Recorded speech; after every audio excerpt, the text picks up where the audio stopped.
How's it going, everyone? Today I'm going to be playing through my first custom campaign on the channel. So Fantasy Flight Games has held two of these custom campaign contests, one in 2022 and then one at the end of 2024, in which people have submitted their custom campaigns. So these are using existing content from the game, but people have weaved certain scenarios together, made modifications, maybe specified what modular sets to use, maybe even modified some of the mechanics of the scenarios, as well as added some campaign mechanics, how the scenarios are progressing from one to the next, in order to build out their own custom campaigns. And so these have been submitted to Fantasy Flight Games. They've selected some winners. So they did this once in 2022, but I'm going to play through first the custom campaigns that were the 5 winners of the 2024 campaign contest.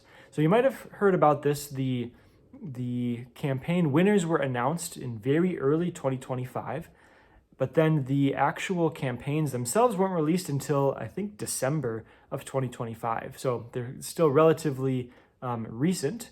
So I was still wrapping up my heroic challenge at the time, but now, sort of coming out of my break after that, I'm ready to dive into some more gameplay. And in the same way that my heroic challenge was half for the content, half just that's what I wanted to play anyways, and so might as well film it, this is a similar thing. Like, I just have a lot of fun playing these custom campaigns, seeing the creativity that people put into them, generating some unique game experiences for Marvel Champions, and so you're going to see me filming my attempts at these campaigns as well.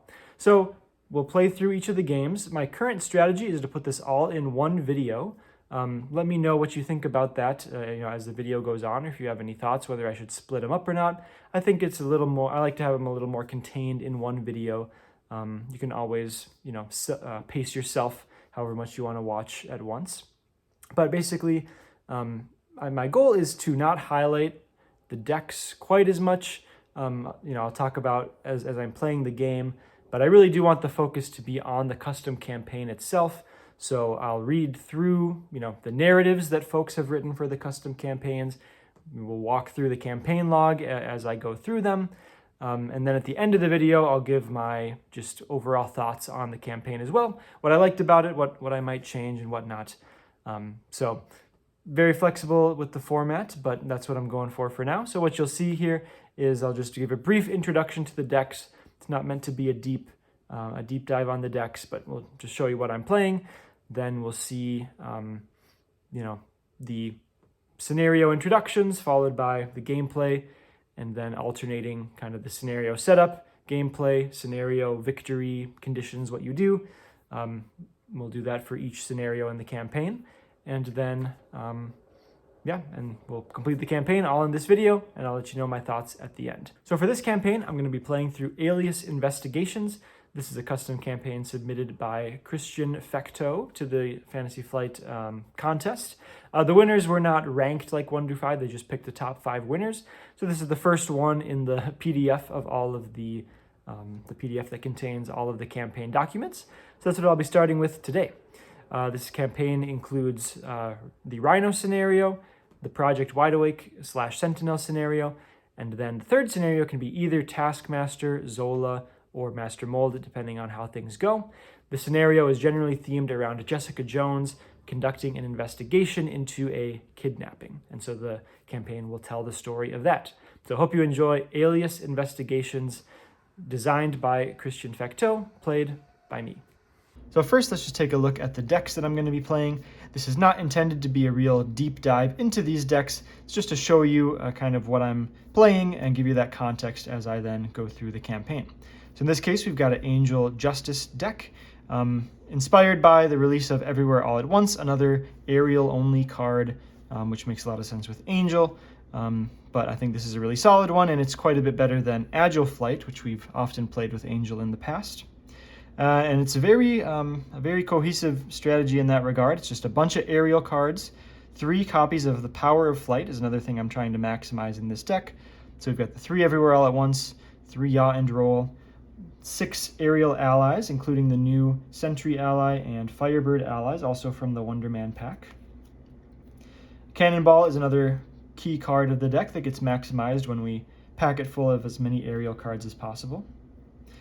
And then since we're playing 3 copies of Everywhere All at Once, I want to play a handful of player side schemes as well, just so that there's generally going to be always 2 schemes in play, and then when there's one from the encounter deck, there might be 3 or even more. But for a lot of the game, Everywhere All at Once should have 2 targets as long as we play a critical mass of player side schemes. So we've got Show of Empathy, Lay the Trap, and Specialized Training here. A couple of one-off cards here. Weapon X, just a good resource generator, helps us draw those aerial cards. Skilled Investigator, Overwatch are just really solid. One thing about these 2 decks is that these are decks I'm preparing to bring to the Con of Heroes, so this is an opportunity for me to test them out and modify them as I needed to get to a place that I like for that event. So a few cards here are kind of split across a few different decks. In order to optimize this, we'd probably play another copy or 2 of Skilled Investigator, as well as maybe another copy of Overwatch. I don't know, Overwatch is just always really solid value. Maybe we'd engineer our deck to play, build support instead, but there's some other decks that those cards are in for now. So that's what we've got for the Angel Justice deck. Let's take a look at the Ghost Spider Protection deck. So next, taking a look at the Ghost Spider deck. This is a pretty clean build as well. We've got a small package of Web Warrior allies with the Web of Life and Destiny, Spider UK, Madam Web, Peter Parker Basic Ally, Silk, and SPDR.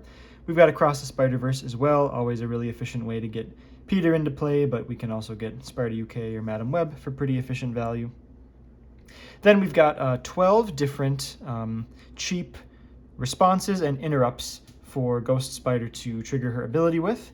So Counterpunch, Defiance, Preemptive Strike are pretty common, but then I'm trying out the newer card Stronger Together, which was released in the Wonder Man Hero Pack as an interrupt whenever a character other than your hero would take any amount of damage. If that character shares a trait with your hero, reduce that damage by your defense.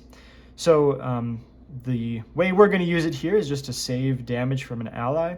So most realistically, it'll be saving it from a consequential damage that it would get from activating.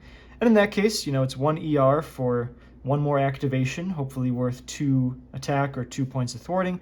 So that's already pretty efficient. But crucially, it's another interrupt that can be played during the player phase as well, since all of these defenses are going to be only playable during the villain phase.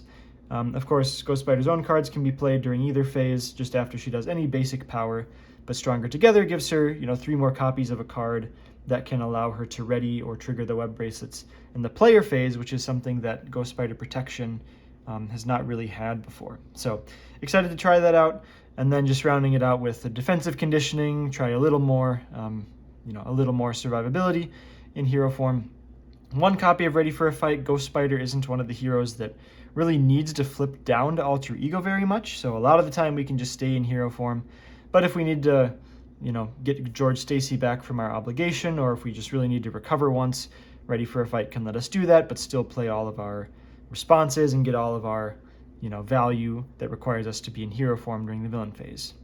And then 1 Unflappable. We're not super heavy into the defend without taking damage thing, but it'll still happen often enough that I think a 1-cost card drawer will be justified here. All right, so that's what we've got for both of the decks. Now we're going to jump into the campaign. Scenario 1, Rhino, also known as Fight at the Facility. Jessica Jones has asked for your help with tracking down the culprit who kidnapped her client, and so you've met her at her office, Alias Investigations, to work with her and figure out a strategy. Her investigation has hit a few dead ends, but she tells you that one of her contacts has reached out to her with a new lead, a folder of case files that are currently stored inside a safety deposit box at a SHIELD facility. Right after she mentions this, the words "breaking news" flash across the screen of Jessica's old TV. Rhino is forcing his way into a nearby SHIELD site, and authorities are advising everyone to steer clear until the situation is resolved. You turn to Jessica as though to ask if this might be the same SHIELD building where the documents are being stored, but you can already tell the answer to that question from the way that Jessica is holding her head in her hands and sighing exasperatedly. There's no time to prepare or speculate as to whether the timing of Rhino's attack is a coincidence. You and Jessica grab your things and rush to the facility. Heroics first, ask questions later. So the villain for this scenario is Rhino. The modular set we're using is Weapon Master from the Rise of the Red Skull box. And then we get our choice of standard encounter set, so I've chosen just standard 1. And then I'll be playing this campaign on expert difficulty, so we've got the expert set and Rhino is going to start on stage 2 here. We also prepare what's called the clue deck. So this represents leads that we would like to follow, and whoever we reveal from the clue deck when we advance to the second villain stage of the scenario will represent a lead that we're going to follow, and then influence the modular set that comes in the second scenario. The second scenario will have a similar mechanic, which then reveals who the kidnapper is and who the villain we will face is in the third scenario. So this is sort of the campaign through line here in the clue deck. So for this scenario, it consists of Radioactive Man, Mystique, and Madam Hydra. So we'll shuffle this up and then reveal one of those enemies when we advance Rhino to stage number 2 of the game, stage number 3 of the villain cards here. All right, then we've got Breaking and Taken in play at the start of the game. Additionally, we get Jessica Jones lends us her aid, so we've got the first player taking control of the Jessica Jones ally. She is considered to have victory, so if she were to leave play, we would put her in the victory display. Another goal of the campaign is to have her as injured as little as possible, so hopefully we keep her alive at the end of every game. Also, because we're playing in expert mode, we're going to have persistent health totals for the 2 heroes, so whatever health total we end the previous game at, that is what we start the subsequent game with. And with that, we're ready to dive into this first game. So I've resolved my mulligans already. Since there's not very much setup pressure here, I'm going to take this opportunity to set up a bit with Angel, play a couple of allies, as well as stay in alter ego form so that we stagger the forms of our heroes. Always something good to do in a 2-player game. So we're going to start by paying 3 for Cannonball. Now I've got 3 aerial cards in my hand, so we won't take any consequential damage as we thwart for 2 on Breaking and Taken. Then we'll pay 2 for Firebird. Not overpaying for her, but this just makes it efficient. And she'll thwart for 2 as well on Breaking and Taken. And then Angel will just stay in alter ego form. Now for Gwen, we of course want to flip to hero form for her. Now we're a web warrior, so we can play Web of Life and Destiny for free. Kind of an unfortunate hand because I really want to play this bracelet, but then I can't afford to play anything else. So I'm going to spend 2 for the bracelet, but then I'm going to keep Preemptive Strike in hand since it's an interrupt, and I'll keep Spider UK just as a good ally to play. Attack for 2, because why not? And that'll end the first turn. Now for the villain phase, we'll start with 2 threat on the main scheme. Rhino schemes against Angel for 1 plus a boost of 2 is 3, which puts it up to 5.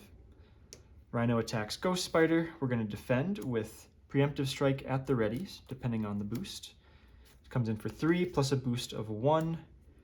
And yeah, I'd still like to get that ready and that draw, so let's spend 1 resource to play Preemptive Strike, canceling the 1 boost icon, dealing 1 damage, readying, and drawing off the bracelet. Now we each get an encounter card. Angel's got Enhanced Ivory Horn, giving Rhino +1 attack. Ghost Spider's got Hydra Mercenary. First player switches to Ghost Spider. For Ghost Spider's turn, unfortunately, I can't play Unflappable and Spider UK, so I'm going to keep Counterpunch in hand just because I think it's more important to guarantee having those responses in hand during the villain phase, and Rhino's got pretty high attack in general. But I'm going to pay 3 for Spider UK, and then planning to defend Hydra Mercenary in the villain phase, which will take him out. But I'm just realizing he has guard, so I can't quite do that. Let's just attack him for 4.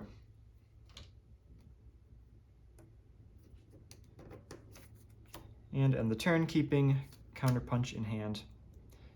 As for Angel, we're going to flip to Angel form. I'm going to pay 2 to Natural Flight the main scheme, removing 4 threat. That's an aerial card, so we get to draw. We've got 3 aerial cards in hand. I could have done this before as well, but we'll have Cannonball, just attack for 2 on Rhino. Then we're going to pay 3 for Sentry. So per the campaign instructions, Jessica Jones does not count against the ally limit, so we can have 3 additional allies in play there. When Sentry enters, we're going to search up a side scheme to put into play. I think this is the only other one in the encounter deck, the Crowd Control. But now we've got this super beefy Sentry ally in play. And I even think I'm going to leave it out for a turn just so that when I draw everywhere all at once, it has a second scheme to thwart. But I'm going to have Sentry attack for 3 just because his attack is more than his thwart. So attack Rhino for 3. Angel, might as well. Let's just thwart it for 2 since we're better at it. And we'll continue to save Jessica Jones because she'll go to the victory display whenever she dies. Now the villain phase will start with 2 threat on the main scheme. Rhino will attack, Ghost Spider will defend. And I did draw a Defiance here, so I'm going to go the health preservation route and Defiance away this boost card, which would have been 1 boost icon.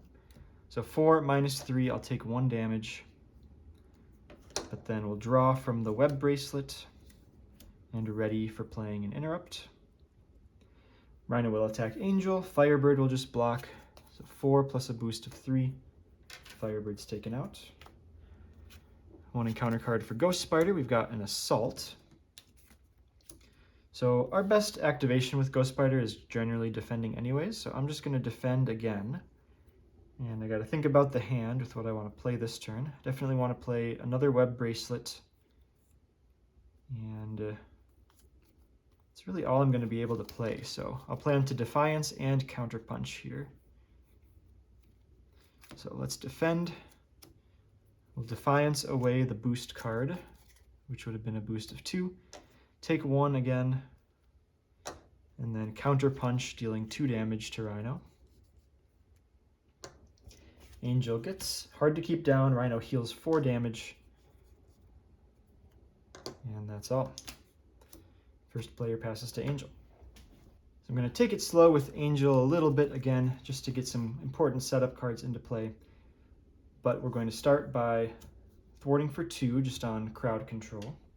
Didn't draw everywhere all at once in order to combo that.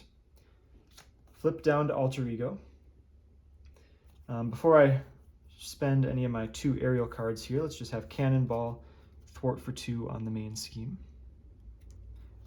But then since we're a mutant, we can pay 1 for Weapon X. We'll activate Weapon X.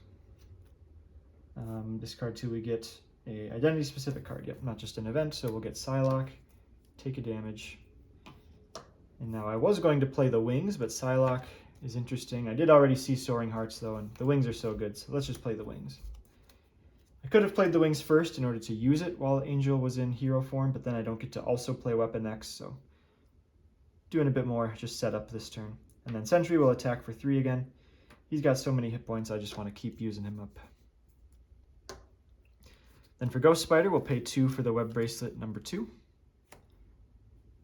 And sure, let's just save Spider UK for now. Well, I don't know. Let's work for 1. Might need to block if we get a surprise attack and not any way to ready. So first, look at this atrocity of a hand I drew with Angel, but we've got 2 potential draws upcoming, and with Avian Anatomy, as long as I draw 1 reasonable aerial event, it should still be okay. But anyways, we'll start with 2 threat on the main scheme. Rhino will scheme at Angel for 1 plus a boost of 1.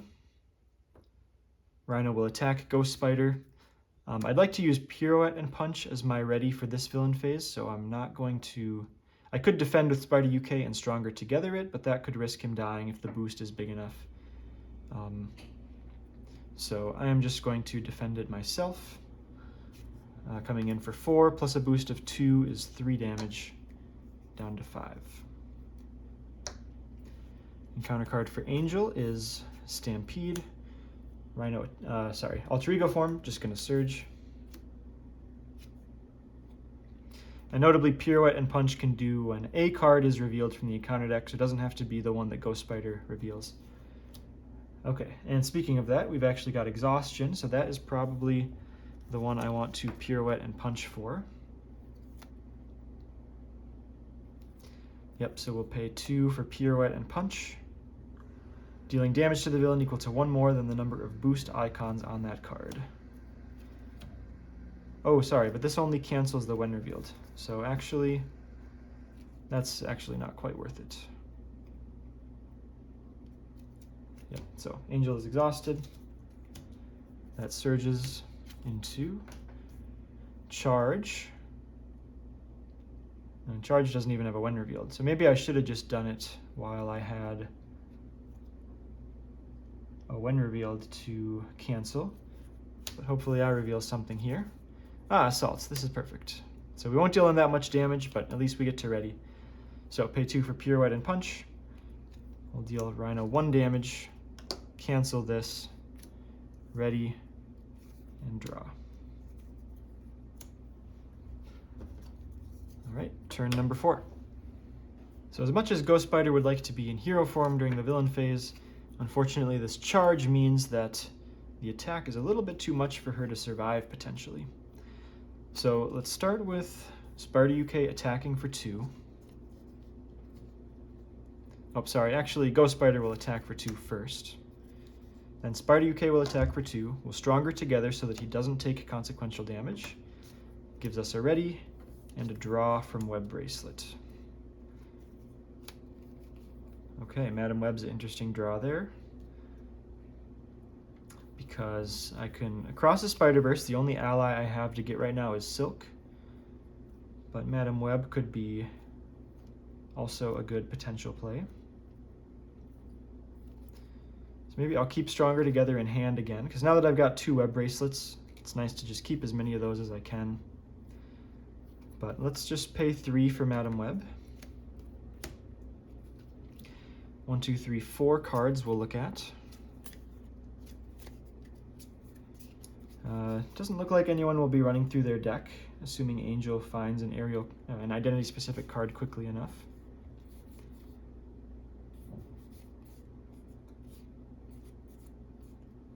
All right, definitely don't want Shadow of the Past getting drawn as an encounter card. So we would definitely like Hard to Keep Down to be a boost card, especially on this charge attack if I can. So maybe I'll put...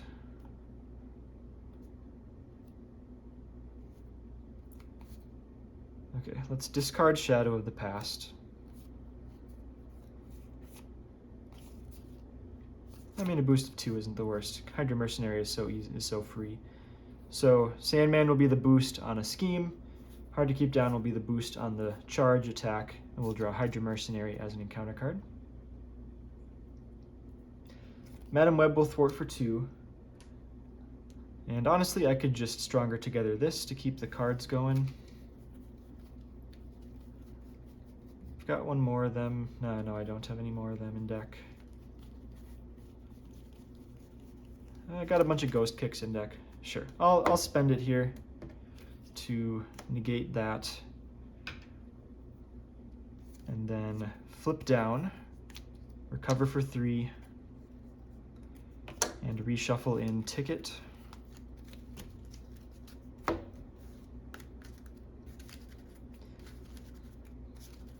That will bring us over to Angel's turn.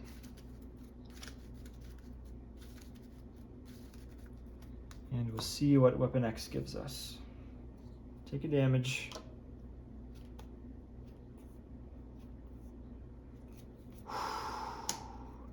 The absolute worst. The absolute worst. Okay.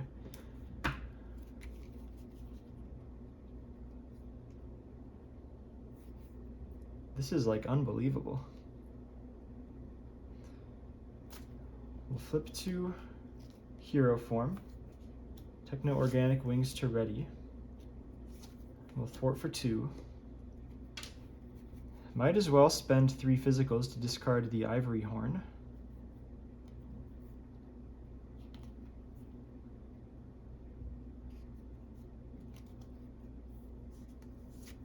Spend these 3 physicals. Sorry, before I do that, Cannonball attacks for 2 while I've got those 2 aerial cards in hand. Sentry will attack for 3 again. And what do we keep here? I'm gonna keep, I mean, we still got like all the razor dives left. So like I will draw things to spend these on. I'm gonna keep these 3. I'll discard 1 Power of Flight. And end the turn. So we start with 2 threat on the main scheme. Rhino schemes at Gwen for 1 plus a boost of 2, up to 5. Then attacks Angel, and we know it has overkill, so I don't think it's worth blocking with anyone here, so we'll just take the full 6 because we know that boost card. Go down to 4, and charge gets discarded. And counter card for Gwen is that Hydra Mercenary we knew was coming, and then Angel gets another copy of charge. So Angel again with the really resource heavy hand, but we drew at least 1 card that'll help us use up a lot of it. So let's pay 3, including Avian Anatomy and Power of Flight for Razor Dive. Oh shoot, actually, yeah, let's go to, but I really want to draw. Okay, so we'll stay in Angel form, but we'll just attack Rhino with that. So 6 damage. No overkill and piercing, otherwise I could overkill the Hydra Mercenary. Then Angel will draw a card, big draw here. Okay, so Show of Empathy on Hydra Mercenary is pretty weak. I'll still just play it out to have it, because why not? Then let's go, I think I'm ready to advance the stage here. Let's actually flip to Angel form, Archangel form. Or am I just going to flip down?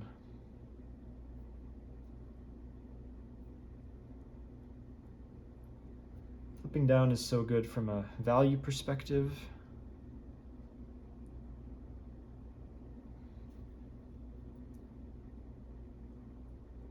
Yeah, let's go to Archangel form.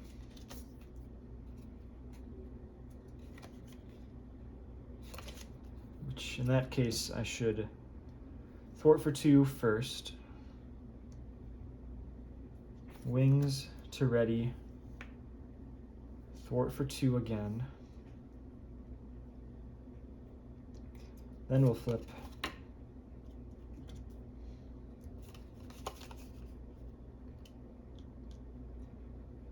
And we'll overpay a little here for Razor Dive. Doesn't matter too much here.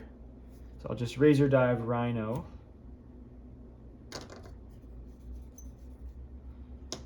Which advances the stage to stage 3. Comes in tough.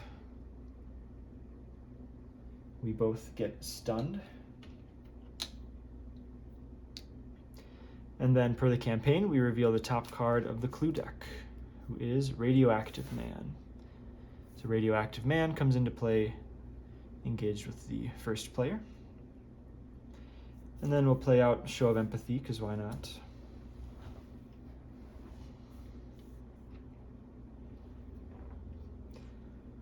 Radioactive Man is elite though, so won't be taking control of him. Now after we play an aerial event, we get to do 3 damage to someone, because that was the cost of it. So I guess, is this in time for me to hit it? I don't know. I'll just hit the Hydra Mercenary. Oh, and Rhino is on 32 health.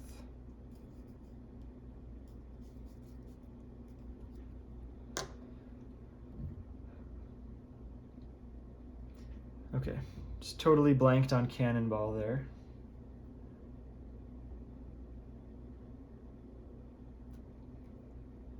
Whoops.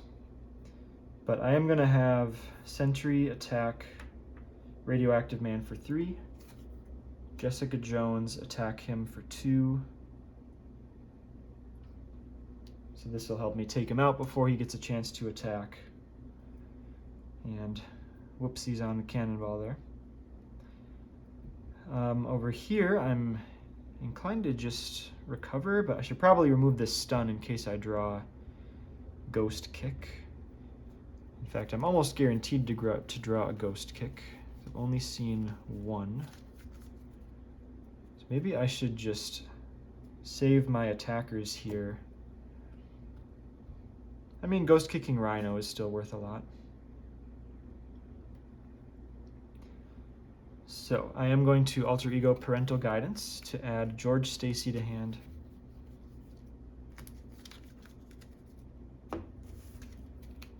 Pay 1 for George.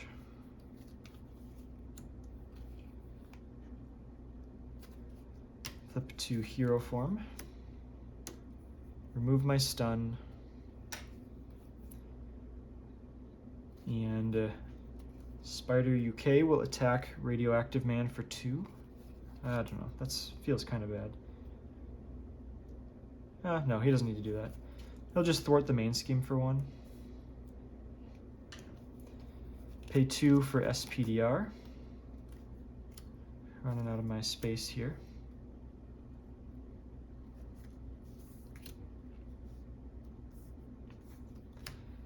Madam Web and SPDR will both attack Radioactive Man for 1, which will take him out, and he comes in with Victory 2, which I think I forgot to say, but just a campaign thing, so now he will be added to the Victory display. Alright, that ends the turn. So now 3 threat on the main scheme because of Archangel's acceleration icon. Rhino's going to attack Archangel with the charge active. I'm going to have Ghost Spider defend this. That's just more damage than, well, I guess Archangel can defend for 3 as well, but it's already coming in for 7. So Ghost Spider's got the health to spare here. Nothing really to play from hand to reduce that. But attack comes in for 7, plus a boost of 1 is 8. Defend for 3, take 5 down to 3. Discards charge. Now Rhino attacks, and then after I defend, we're going to pay 2. Oh, this is kind of bad now, isn't it? Don't really love ghost kicking into a tough status. I suppose I could have, well, I really should have thought farther ahead and saved the ghost kick for Radioactive Man last turn. I'll just Phantom Flip here. Even though the main scheme's only at 3, I think it's still worth it in order to get the ready and the draw from Web Bracelet. All right, now Rhino attacks, and now here I would like, let's just have Madam Web defend. 4 plus a boost of 0. Web of Life and Destiny draws a card. Encounter card for Angel is an advance, so that'll be a scheme for 1 plus a boost of 2 is 3.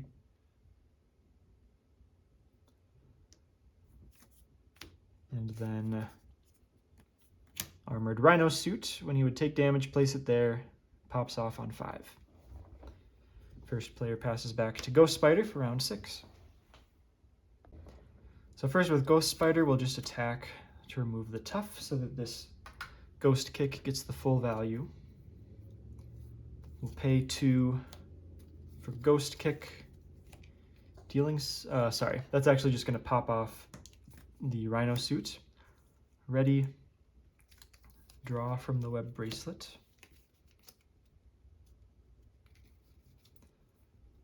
Let's attack for 2 again. I could bounce SPDR to hand here, depending on what I want to do. Or I could just play Ghost Kick right now. I think we're close enough to ending the game here. I just want to play Ghost Kick again. So we'll Ghost Kick again for 6.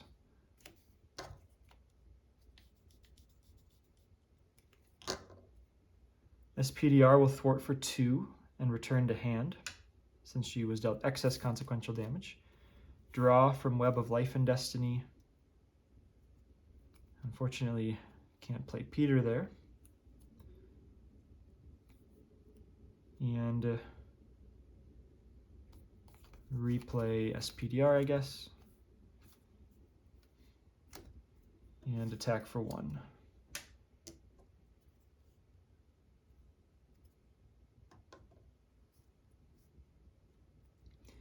Over on Angel's side, we've got 2 aerial cards in hand, so let's start by attacking for 2 with no consequential damage from Cannonball. Archangel will attack to remove stun. Organic Wings for a discount of 2, +1 to Razor Dive Rhino. So that'll be 6 damage plus 3 more from Archangel for a total of 9, down to 12. So this would be 5 more. Spider UK is going to deal 4 more. So there's a chance I could end the game. I would need to draw like Preemptive Strike on a big boost or redraw a Ghost Flip. Yeah, let's just do it. I think we'll be safe enough. Sentry attack for 3. Jessica attack for 2. Stick Overwatch on the main scheme, because why not? Flip down to Alter Ego form. Oh, I gotta remember... shoot. I gotta remember we end the game that the hit points carry over. So maybe I won't be ending the game quite yet. But we'll discard this end of turn. So I did draw the Ghost Kick, but yeah, I really would like to recover some more hit points before ending the game. So 2 on the main scheme, up to 3. Rhino attacks Ghost Spider. Gonna have SPDR block. Take a bunch of damage. Would rather not defend right now because of that health total. Also, each hero got a card for running through their deck. Then we are going to scheme on Angel, 1 plus a boost of 2, up to 6. And then a couple more encounter cards, so a very encounter card filled turn. Start with Advance, so that'll be a scheme for 1 plus 1 is 2. This gets dealt, this reshuffles. Acceleration.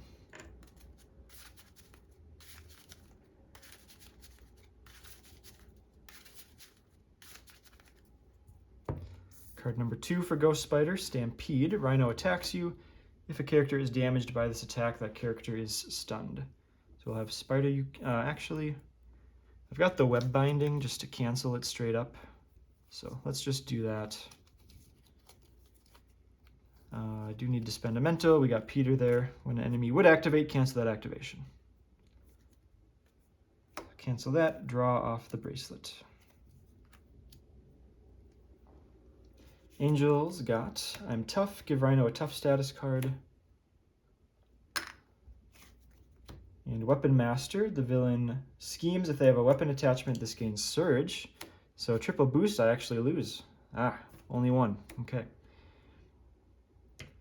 So, play will pass back to Angel, and we'll just make sure that Ghost Spider ends the game so that we get 1 extra recovery in there. Oh man, if I really want to optimize, I would play out another turn entirely. I'm going to think about that a second. Okay, I am just going to kick around 1 more turn to get up to a full health total. Maybe 1 away from full for Ghost Spider when we're 2, I guess for both since we're only recovering for 3. So, recover for 3. Flip to Angel form, ready. Thwart for 2. Cannonball thwarts for 2. No consequential. Pay 2 for Natural Flight. 4 threat off the main scheme down to 2. Draw from Angel's ability, and then play Quasar, who will remove 1 threat from the main, from every scheme, I guess. And we'll have Quasar just thwart the remaining 1.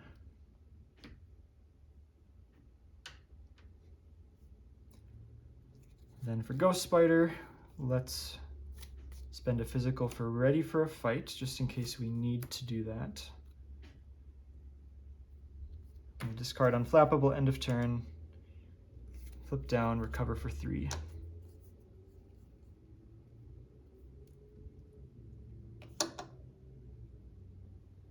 And end the turn. 3 threat on the main scheme to start. Rhino attacks Angel. Let's defend with Quasar. 4 plus a boost of 2. Schemes against Gwen for 1 plus a boost of 2, up to 6. Encounter card for Angel is Charge. Encounter card for Gwen is Assault. Gonna surge into Caught Off Guard, George Stacy. And now we can end the game here. So Gwen will recover for 3. Let's flip. Sparta UK, attack the Tough Off. Draw from the web. And I guess you can't actually do anything else. But Angel should have it over here because we've got a Razor Dive for 6 damage. Flip down, which heals 1. Recover for 3, up to 12. And Cannonball attacks for the win. So in the conclusion of Scenario 1, we had Radioactive Man in the victory display with victory 2. So we'll record a tally of 2 for the victory tally. We did not have Jessica Jones in the victory display, so we don't have to record her -1 victory, nor do we need to mark 1 box on Jessica's wounds. And then for the persistent hit points, Angel got back up to the max of 12. Ghost Spider only got up to 9, but that's plenty good enough for me. And that'll bring us into now the second scenario. Scenario 2, Sentinel, aka Brawl at the Mall. Although Rhino seemed to have no interest in the case file at the facility, another foe appeared partway through the battle, and they were determined to keep you from getting the contents of the safety deposit box. While it occurred to you that the enemy you encountered might be the person behind the kidnapping, Jessica doesn't seem convinced. She thinks the real kidnapper probably sent someone to steal the files for them and wouldn't risk going in person. That one's likely working with the kidnapper, though, Jessica says. I doubt we've seen the last of them. The documents you recovered from the facility are dense. You and Jessica take the files back to her office and start reading through them. As it turns out, Jessica's client isn't the only person kidnapped. The information you found says that there's been several superpowered people who have gone missing within the last few weeks, and all of them disappeared within a 2-mile radius of the local mall. If what you're reading is true, that it's possible that all the kidnappings are the work of the same individual. There's only one way to find out, so you and Jessica head to the mall to check things out for yourselves.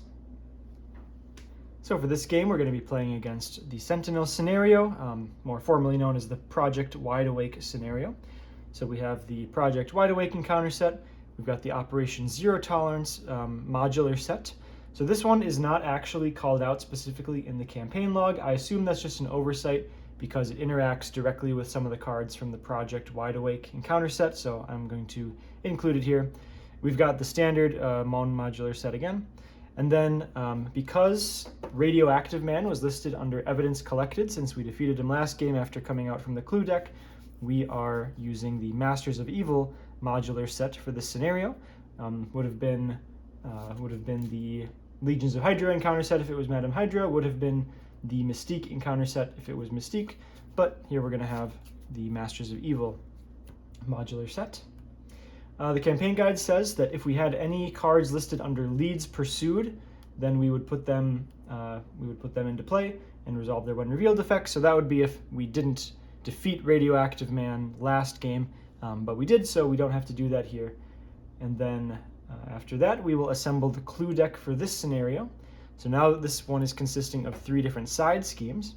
We have test subjects from the Zola scenario in Rise of Red Skull, Taskmaster's training camp from the Taskmaster scenario in Rise of Red Skull, and Intruder Alert from the Master Mold scenario in Mutant Genesis. So all pretty, comparable side schemes here: 2 per player, 2 per player, 3 per player, hazard, crisis, and then something else happening with them as well. And so this will further dictate the narrative of the campaign. And once again, we will reveal this after we defeat the first stage of the villain.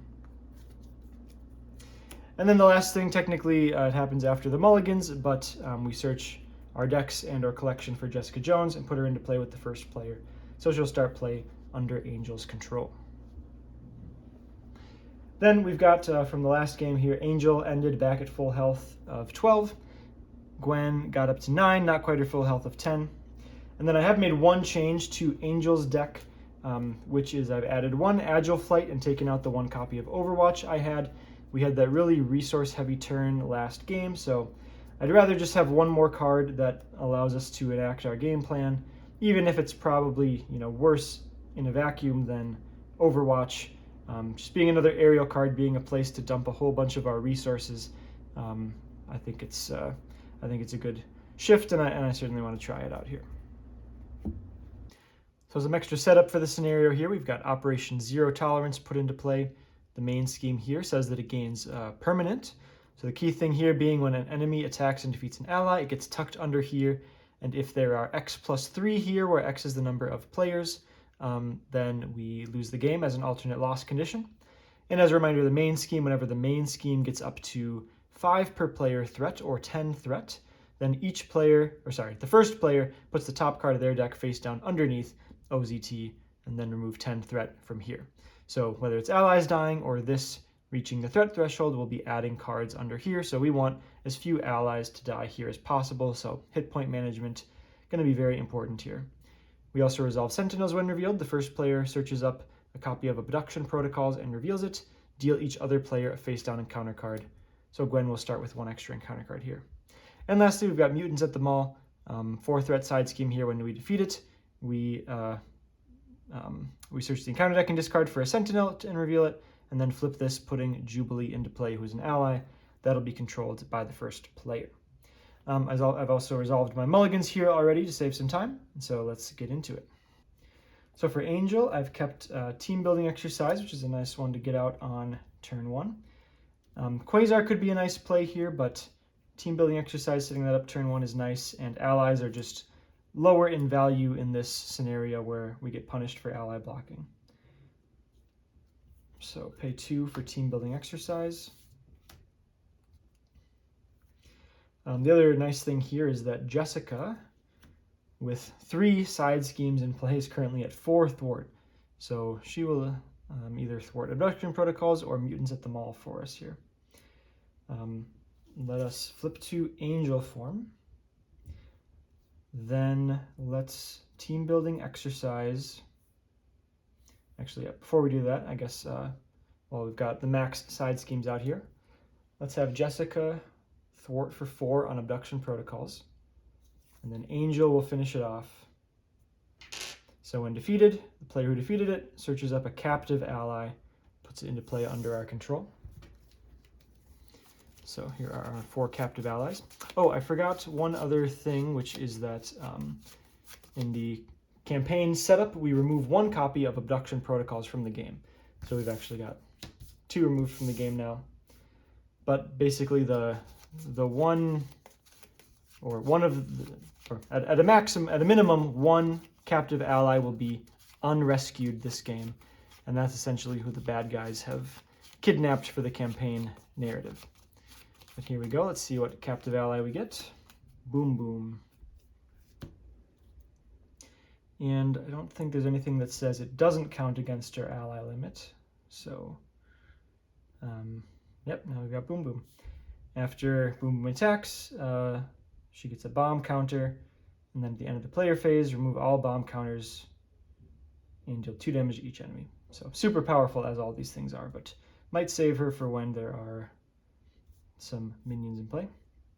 So now we're going to go Team Building Exercise. So reducing the cost by 1. Pay another 1 for Natural Flight on Mutants at the Mall.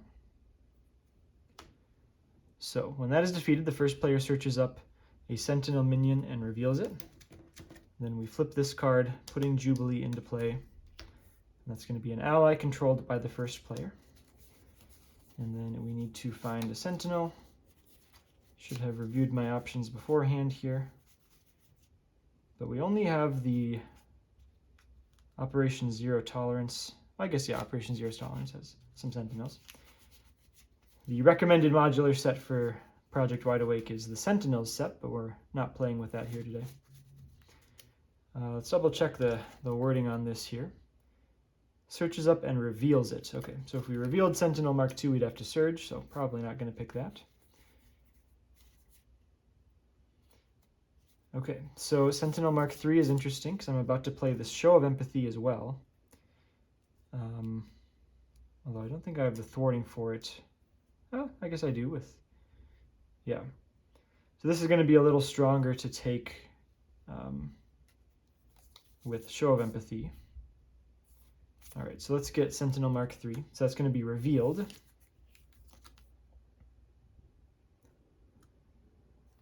Which means that it is tough, and it is going to make us search up an energy barrier attachment and attach it to it. And so once we take control of this with Show of Empathy, we will have our own 5-attack tough minion, which is ally, which is very strong.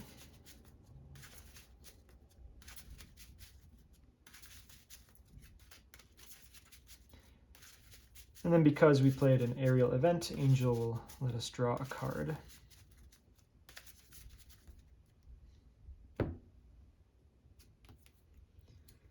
Okay, nothing really to do with the strength there, but I think I'll keep it in hand. We haven't seen any resource cards yet, so maybe I need to learn my lesson from last game and actually ditch that end of turn so we don't end up with a overloaded resource hand.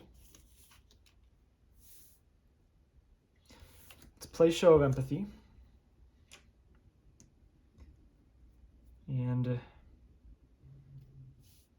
guess I only need to thwart it for 3. I'm going to save Boom Boom. I mean, getting to attack with Boom Boom is so much better than thwarting. So let's thwart for 1 with Jubilee on Show of Empathy, moving 1 threat to the Sentinel Mark III. Then going over to Gwen here. We have a pretty straightforward turn. I'm going to flip to hero form. Play Web of Life and Destiny for free. Always super lucky to draw that first hand. Across the Spider-Verse as a physical, just to get out our Ready for a Fight. And then pay 3 for Spider UK.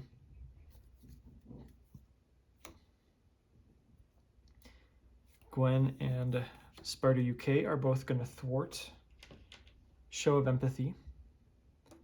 So that's going to remove 2 more threat, put 2 more threat on here, and then redeem our Sentinel Mark III.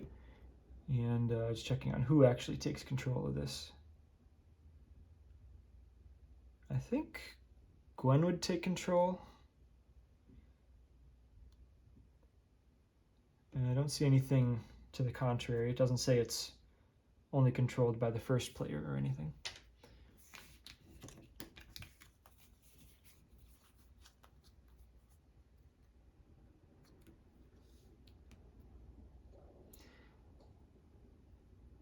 Okay, and that's going to be the turn. Okay, I talked about it, then I immediately forgot to discard this end of turn, so we've got kind of an awkward hand here, but the ability to draw 2 cards here, so maybe we'll draw into something I can spend all these resources on. Step 1, 2 threat on the main scheme. Then Sentinel is going to attack Angel. We're still at full health, so I'm fine taking an attack here. Attack comes in for 3, plus a boost of 1.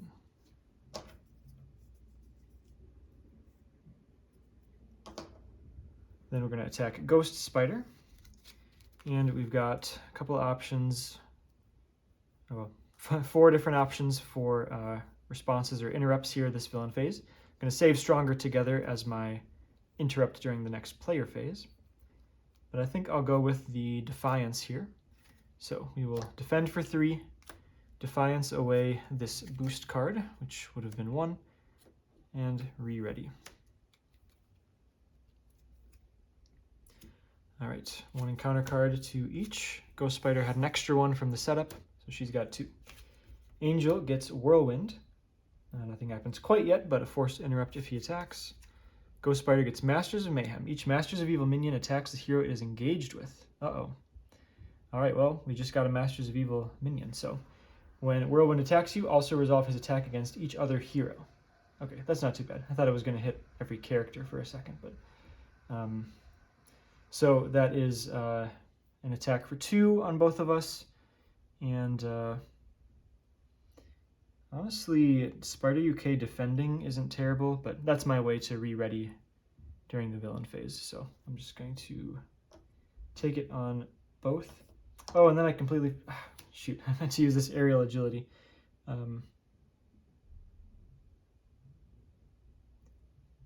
Okay, I'm going to give this to myself here. I 100% was planning to use this to draw a card. So back when Sentinel attacked Angel, I'm going to say that I played aerial agility. So ignoring the 1 boost icon we drew, but more importantly, just cycling a card. All right, now back to our programming here.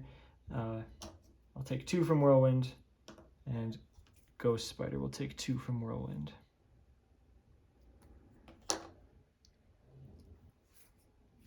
Okay, and then our second encounter card, Mutant Detected. Either place the top card of your deck face down under Operation Zero Tolerance, or the villain and each minion engaged with you attacks you. So we're going to do that. Attack, it's just really, really bad to put stuff under there. Now I could actually yes, because my hand is terrible otherwise. So we're just going to pirouette and punch this when a card is revealed. Deal damage to the villain equal to 1 more than the number of boost icons, and then cancel the when revealed. So a bit of a waste of 3 damage into this tough, but what can you do? Like, I could have attacked with Boom Boom, I guess, but it would feel kind of a waste. Oh, I don't have my first player marker.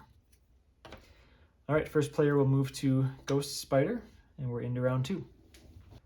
Okay, so first thing just to think about is how I'm going to take out Whirlwind. It's always really nice to take out a minion by defending with Spider UK. So I just need to deal it 3 damage because I'm going to have 3 Web Warrior cards. So let's... Is anyone going to attack him for only 1?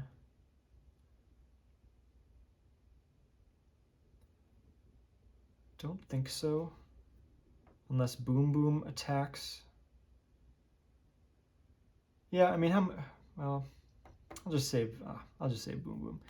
Let's attack with 2. Or Ghost Spider attacks Whirlwind for 2. Spider UK attacks Whirlwind for 2.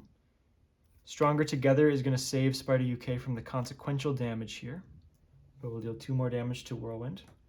And then since we played an Interrupt, we ready Ghost Spider.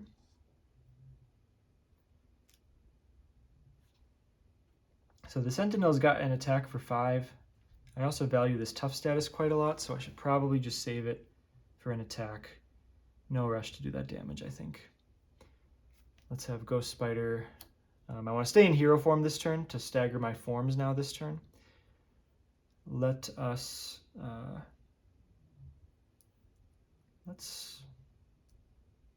Anyone thwarting right now? Let's thwart for 1. All right, play passes over to Angel. So I want to get this yaw and roll. Yaw and roll, unfortunately, doesn't quite work with team building exercise. Oh, I forgot I was going to play. Okay, I'm not gonna thwart for 1 then. That's silly talk. We'll attack for 2. So Angel will thwart for 2 on Night of the Sentinels. There's no reason to thwart Operation Zero Tolerance, so thwart that down to 2, and then yaw and roll, keeping my energy in hand just in case I use it for Jubilee to remove 3 threat from here. It's an aerial event, so we'll draw a card. Oh, Cannonball is interesting. Yeah, that's probably a better play than Vivian. I was thinking Vivian would blank this. I don't really know how the also resolve his... I think it's going to be fine. Also resolve his attack against each other hero, but I think the interrupt will kill him before he can do that. But then, yeah, let's play Cannonball. So team building plus a double for Cannonball. I'm not seeing a rush to activate with him, even though I do have an aerial card in hand, so he wouldn't just be killing himself, but I think it's not quite worth it. And I think I'll keep Vivian in hand this time. But I am going to flip down, and when we flip to this form, we heal, or we just do the action to heal 1 from here. Okay, that's going to end the round. Starting off with 2 threat on the main scheme. Sentinel is going to attack Ghost Spider. I didn't draw great options for interrupts, because Stronger Together isn't going to do much here, and Phantom Flip doesn't really have anything to thwart. So I'm either going to take it or use this as my opportunity to block with the Sentinel. So I think I'm going to block this one with the Sentinel. So the attack is for 3 plus a boost of 2. Yeah, nice one to block with the Sentinel. Then Sentinel is going to scheme at Angel for 2 plus a boost of exhaust each ally you control. Okay, well the good news is it only puts 2 on, but got a lot of wasted action here for this turn. Oh, I'm such an idiot. Whirlwind's going to scheme, not attack. Whoops. All right, well, let's scheme for 1. Yeah, it's honestly not that bad. I would have just taken him out, though, if I'd realized that last turn. All right, 1 encounter card for Ghost Spider, 1 for Angel. Ghost Spider's got Gauntlet Beam attached to the villain. Attacks gain piercing and ranged, but more relevant probably is just getting +1 attack. And then we've got another Abduction Protocols on Angel's side. Pass the first player to Angel, and here comes round 3. One little thing I realized I got wrong here, didn't end up mattering, but so Jubilee follows the first player, so couldn't have spent a resource from Angel's hand to do that second ability, but I didn't, so. So now Jubilee is back to Angel though, because he's back to being the first player. First thing I want to do here is just get out Weapon X. So my ally slots are full, so no Vivian here. Then Weapon X will balance that out with Warren's heal ability to stay at our same health total.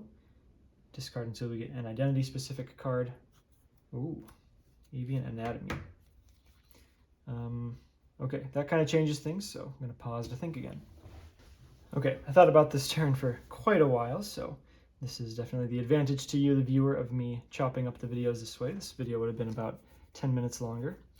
But what I like here, I think, is doubling up on Adaptive Plumage in Angel form to clear Abduction Protocols. And then this is also going to confuse Sentinel because he's steady, but we'll get 2 confused statuses on him. So I don't really need my activation, so I'm going to take a chance to recover.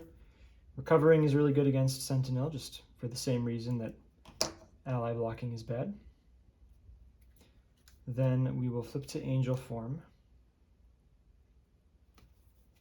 Then we'll play Power of Flight and Avian Anatomy for Adaptive Plumage. So Avian Anatomy brings Adaptive Plumage back to hand. 3 threat here. Confuse. Angel's going to draw. I think I'm going to waste a card here, but might as well do it. I do need to exhaust Jubilee to do this, so can't just dump an extra energy resource into that.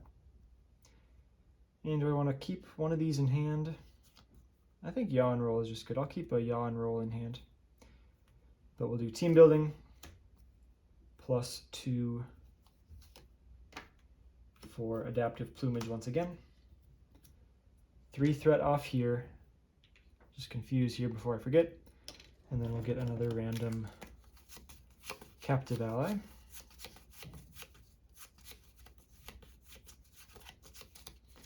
And we get Cannonball. Wow, that is kind of perfect here. Takes -1 consequential damage after defeating a minion. And sure enough, we have a minion ready to be defeated here. Just checking the ally limit. Jessica and Jubilee don't count against their ally limit, so we've got 3 here. So Angel's going to be full up for a while. And Yeah, I was going to have one of these attack it to finish it, but Cannonball can just do that now and finish off Whirlwind.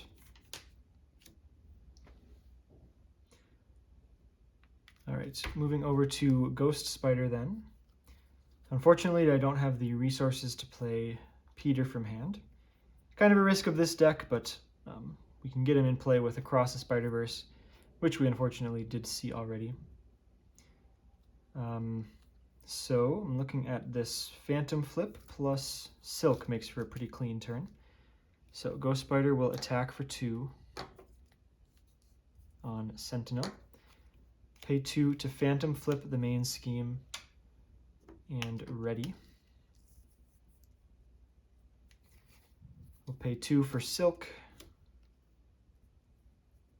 So now I'm full on allies as well because we've still got the Sentinel here. So search up a Treachery to discard. Under Fire, always an excellent option. There's no scenario-specific Treachery that I think is really scary.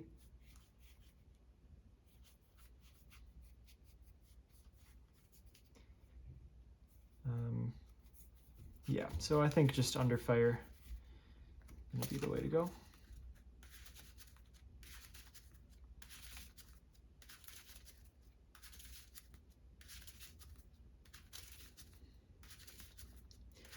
And now this could be a turn for Ghost Spider to flip down.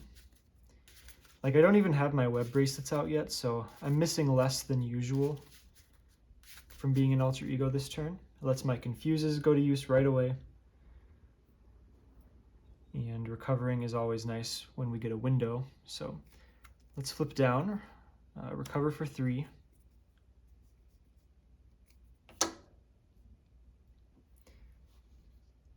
And then I probably want to just activate with Silk so that I can clear her out whenever I might want to. So let's attack for 1 with Silk. Spider UK is a little more valuable. I'm not going to activate him. And that's the end of the round. So we start with 2 threat on the main scheme. Sentinel is going to attack Angel. Yeah, I didn't actually make a plan for this yet. Probably just got to take it. I mean, we can tolerate some number of cards under there, obviously. Okay, sorry, I didn't think about this yet. We can also obviously still take an attack at least once, which would be totally fine. But this is possibly one worth blocking.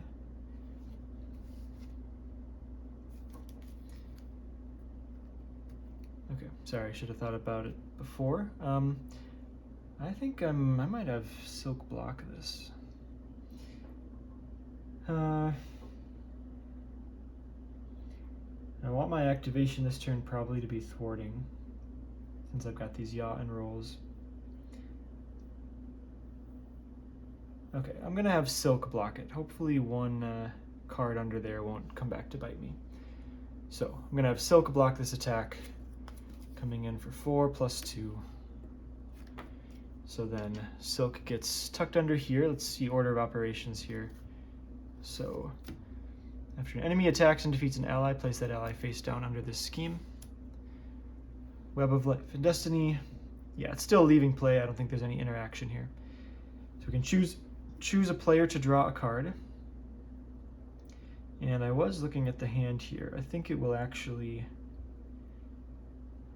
be quite a big deal to give Gwen an extra card here. Okay. Then activating against Gwen, Sentinel is confused. Encounter card for Angel is Radioactive Man. Encounter card for Gwen is Assault, which is going to surge into Shadow of the Past. So we've got the Lizard, Regenerative Research, a couple cards that say the Lizard attacks if no attack was made, otherwise surge, and a minion buff attachment. Lizard's got 5 health. When the villain phase begins, he heals 1. Regenerative Research says when the villain phase begins, heal 1 from each enemy. So hopefully not relevant if we're able to clear that up during the player phase.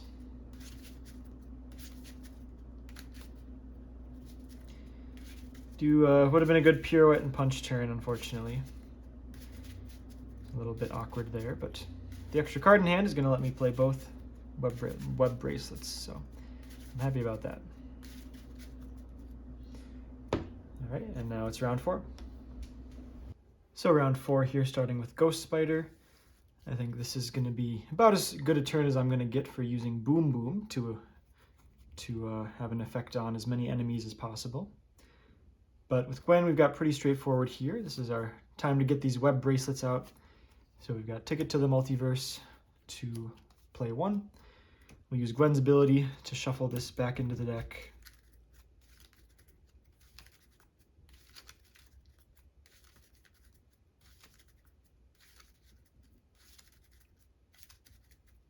Got plenty of thwarting from Angel here.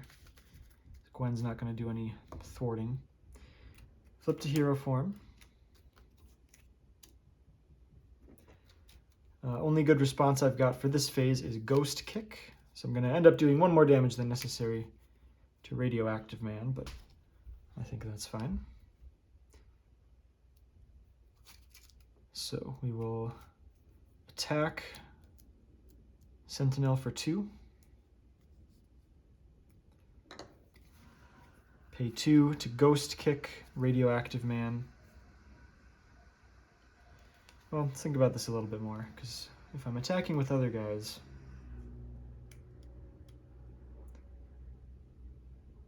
I think it'll work out. Let's just Ghost Kick Sentinel for 6.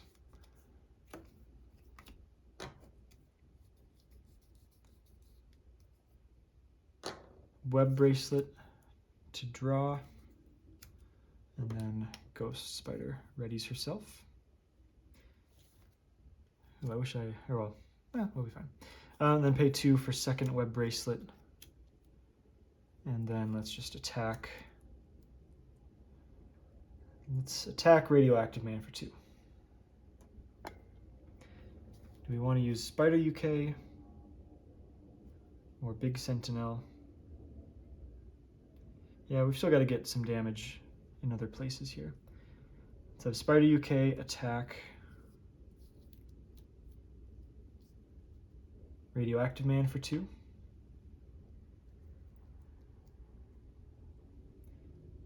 Pass it over to Angel. So Boom Boom will attack Radioactive Man for 1. And then gets a bomb counter. So then at the end of the player phase, we'll remove it from her and deal 2 damage to each enemy for each bomb counter removed. So Radioactive Man is covered now. We'll have 2 damage on Lizard, so I gotta get 3 more damage over there.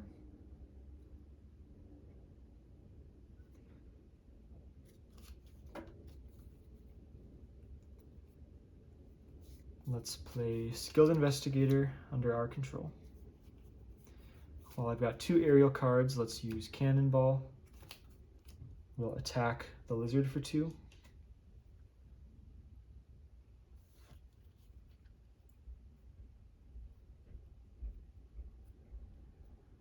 Let's have Angel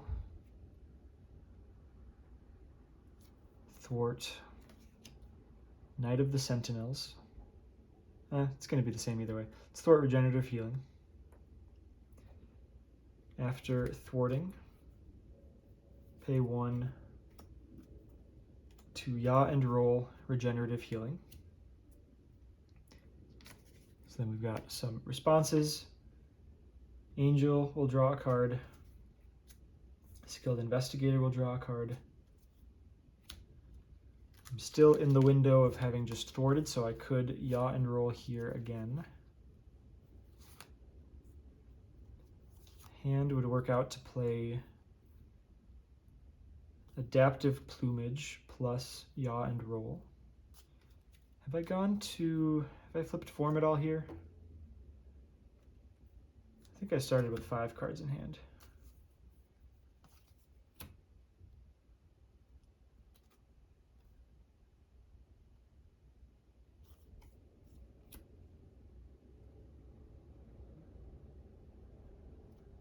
I'm missing where... Oh, yeah, that's right. Skilled Investigator was in hand. I've paid these two. I've drawn these two. So I started with 5. I don't think I've flipped yet. So then I think I might flip to Archangel to fire off this Adaptive Plumage. But still in my post-thwart window, we'll yaw and roll the main scheme. Let's flip to Angel form. Oh yeah, because I had Silk block the attack last round, yeah.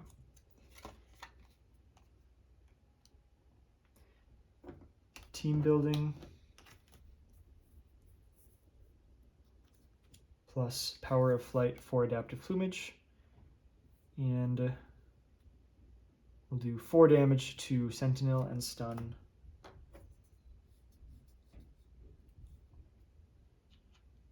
Then we'll trigger Archangel's ability of doing 3 more damage to Sentinel. Cannonball attacks the lizard for 2. Save everybody else. And then I'll just do this here on camera here. End of the player phase, even though that's after we draw it and ready. End of the player phase, I'll remove this bomb counter to deal 2 damage to Radioactive Man, 2 damage to the lizard, 2 damage to Sentinel. Okay, it's end of round 4. Okay, start of the villain phase. We're going to put 3 threat on the main scheme because of Archangel's acceleration. Sentinel's going to attack Ghost Spider. We're going to defend, and we drew a Defiance here, so I'm going to play that to discard the boost card, which would have been 1 and exhaust. So Ghost Spider's still going to take 1 because attack is 4. But then we'll ready and draw from a bracelet.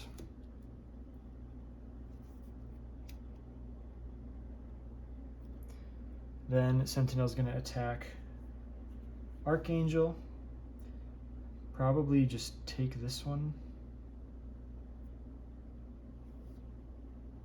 Probably flipping down this turn so I can recover. I could just defend in that case. Let's just defend. Sure.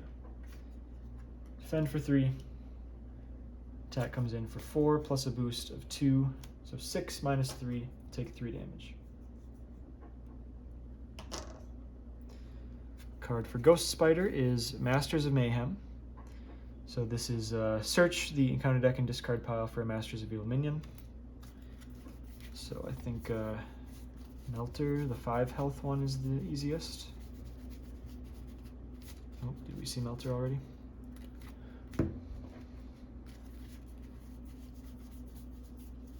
Yep.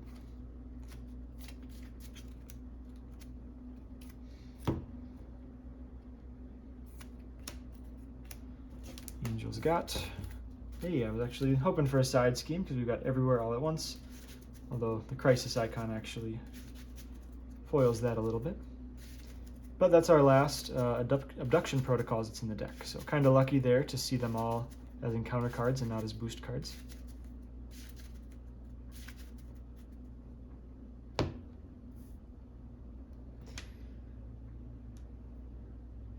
And that'll send us into round 5.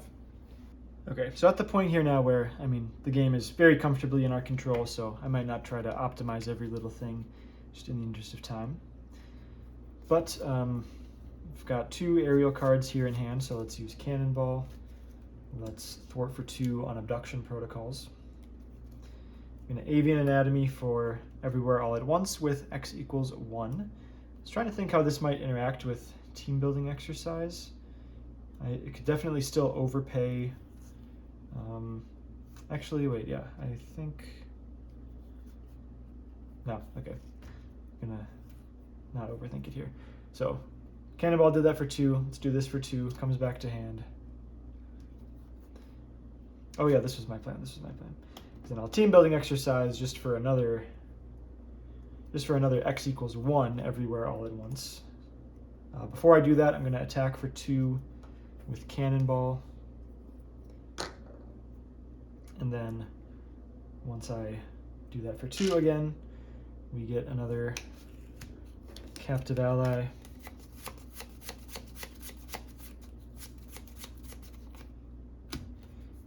So Richter.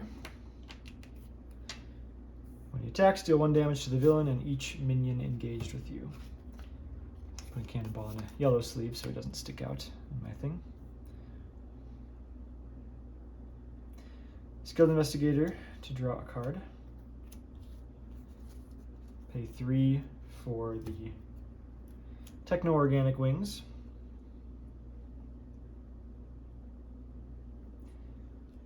Flip down to Alter Ego form to heal 1. Probably recover next turn as well, assuming I have the luxury of that.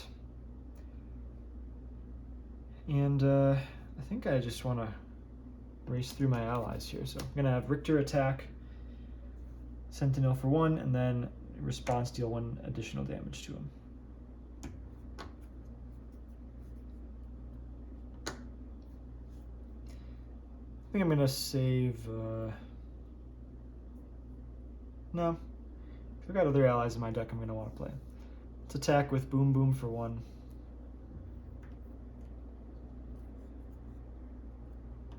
Getting her bomb counter. Pass it over to Ghost Spider.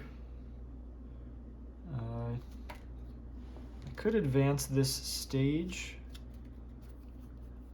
Not exactly prepared to deal with a side scheme the way I played out this turn, though.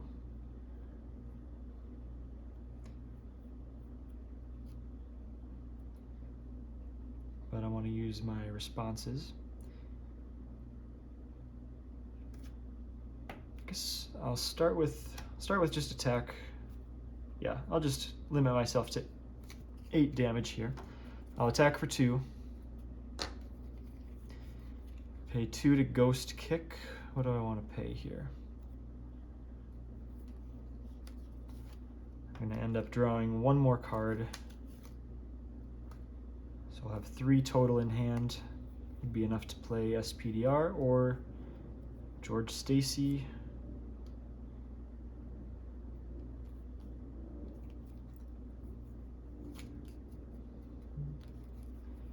George Stacy's always nice. Okay, well, I can wait to see what I draw to. So, okay, then as a response, after doing my attack, Ghost Kick for another 6. Ready. Draw.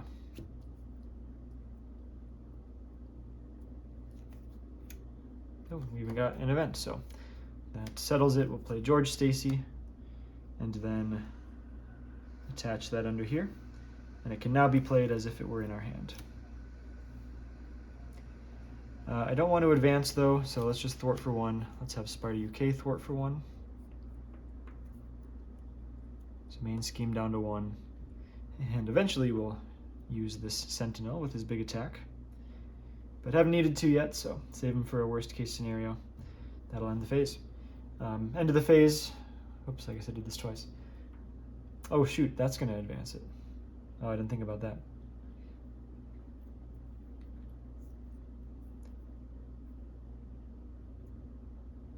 We'll give ourselves a little excitement then.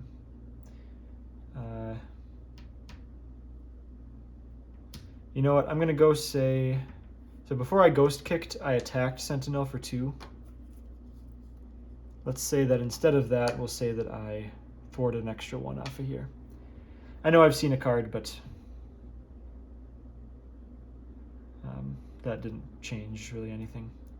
So we'll still do the 2 from Boom Boom there, but not advance quite yet. That'll end the phase. Start of the villain phase, 2 threat on the main scheme. Just checking on Ghost Spider's hand. My only response is a Ghost Kick, which... Oh, I totally forgot about Melter. Whoops. So, okay, so maybe that actually works out then. Oh, geez. I just totally forgot about Melter. Well, that's funny.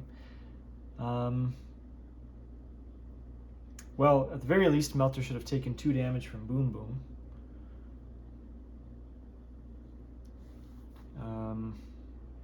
I won't retcon anything though. Oh, and it should have taken 1 more damage from Richter. So actually, we'll just have Sparta UK defend against Melter, and that'll be pretty clean. Whoops. Okay, well anyways, Sentinel will scheme first on Angel for 2 plus a boost of 0. Then Sentinel will attack Ghost Spider. And do I still just defend? Well, no, because then I can't re-ready. And I don't want a preemptive strike. So maybe I just take a full attack. Maybe I could, I'm close to winning, so maybe I could block with an ally here. Okay, I'm gonna just check if there's anything in the campaign guide about what happens to the allies under OZT. Okay, it's not relevant to the campaign at all if anyone gets tucked under there, so I do think I will block this attack here with Boom Boom. So attack comes in for 4 plus a boost of 2 is 6. So then Boom Boom will get tucked under here, putting us up to 2. So still enough margin, I think, to stop anything wacky happening. Melter attacks. We will defend with Sparta UK. We've got 3 Web Warriors, so we'll deal it 3 damage before the attack does anything.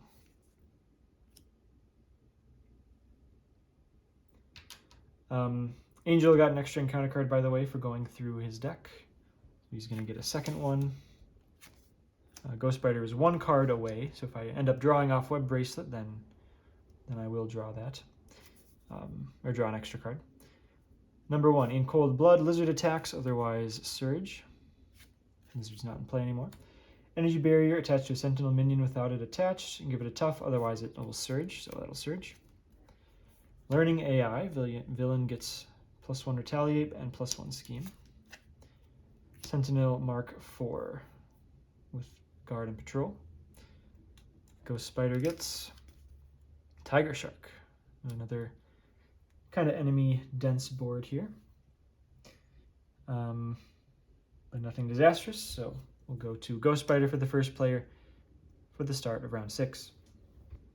So what I'd really like to be able to do with Ghost Spider's turn is discard this Learning AI, but I don't have another Mental, so we'll have to see what this last card is.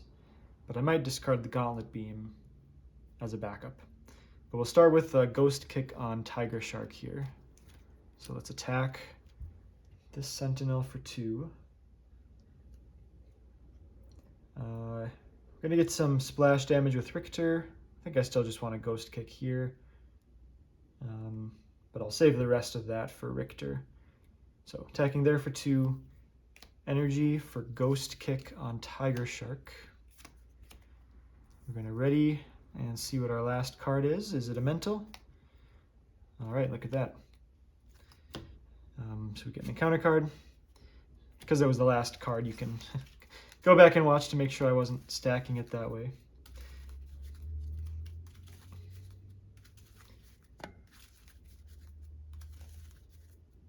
But yeah, that's going to be perfect. Just have to think about what form I want to be in. Oh, and I always mess this up, but so Jubilee is under Ghost Spider's control. So I could use this energy to do 2 damage to something.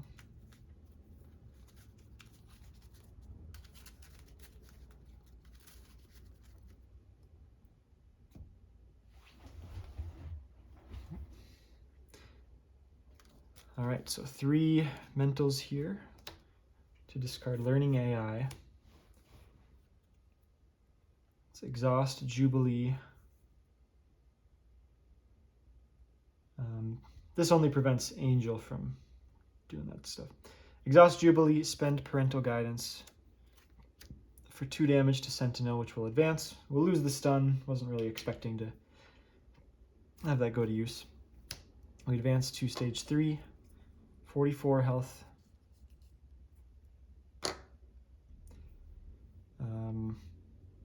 We search up abduction protocols, but they're all gone now. And then we reveal a card from our clue deck. So let us see. Oh, I forget the narrative here. Is this where they're where the kidnapping happened or something. Sorry, I'll have to check that later. All right, we have Taskmaster's training camp. I think that might mean next scenario might be Taskmaster. I should have looked ahead here. Okay, after a minion enters play, give it a tough status card. So that shouldn't be relevant at all. And one card left over here, nothing really to do with that.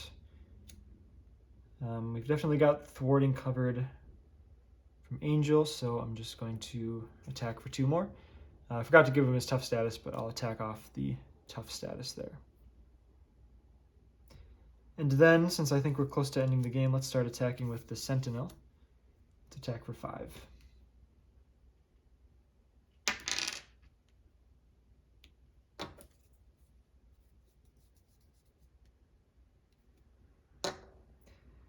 Going over to Angel, let's recover for 3.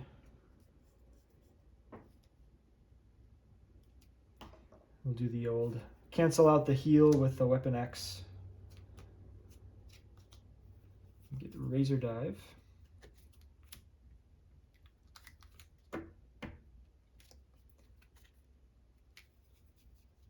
So I was going to have Richter attack Sentinel for 1. And then after Richter attacks, deal 1 damage to the villain and each minion engaged with you. So that'll take that guy out. Deal 1 more damage to Sentinel.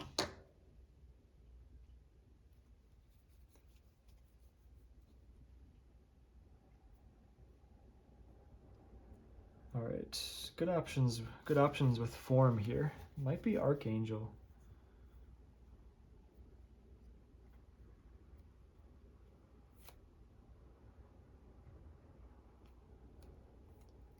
Yeah. Well, I could do some interesting things here, because I could get out Lay the Trap. Then I'd have 3 schemes in play. 3 side schemes in play. Well, 3 side schemes, 2 side schemes in play that matter if I want to do a nice everywhere all at once.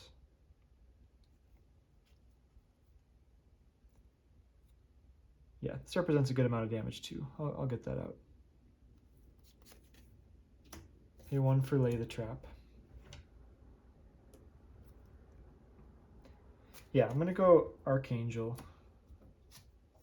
Because I think I'm gonna be able to make use of this discount of 2, which is crazy good.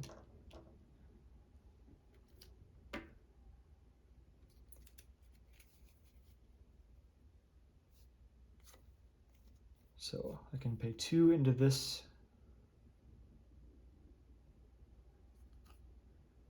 So I could pay 4 into this with X equals 3 and overpaying. Overpaying doesn't really do anything because I've got increments of 2 all over the place here.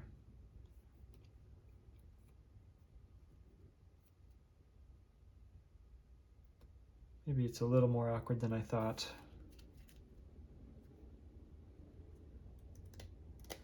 Okay, well, let's do this. We've got 3 side schemes. Jessica Jones thwarts for 4. So her last use for this game, assuming we don't want her to die.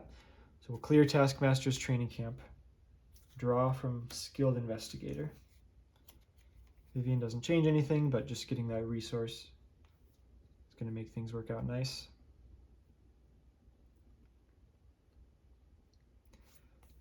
So I'm going to pay Power of the Flight for an X equals 2 everywhere all at once.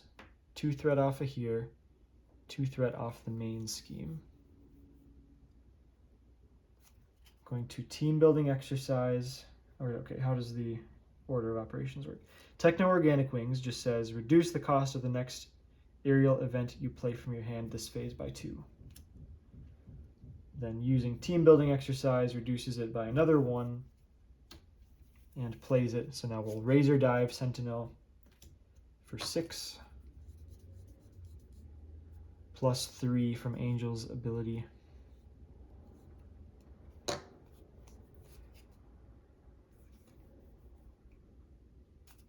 We'll have Cannonball thwart lay the trap for 2. Still got aerial cards in hand, but could have done it earlier as well.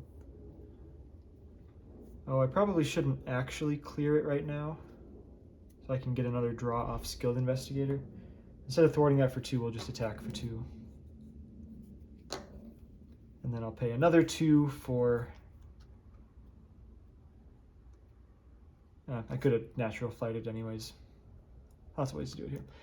Everywhere all at once again. X equals 2, so 2 threat off of here. 2 threat off the main scheme. That'll do it for the turn. So just checking the hands before I start the villain phase. Counted up my damage. We pretty trivially have the win here. So I want to preserve our health as much as possible since that carries over into the next game of the scenario. And we've only got 2 cards tucked here, so I might block with at least 1 ally somewhere to do that. So start with 3 threat on the main scheme because we got Archangel in play. Sentinel attacks Ghost Spider. I've got a couple response options. I think I might just start with Counter Punch. I could also just defend with Spider UK, which also will hit for a chunk of 3 damage. So let's do.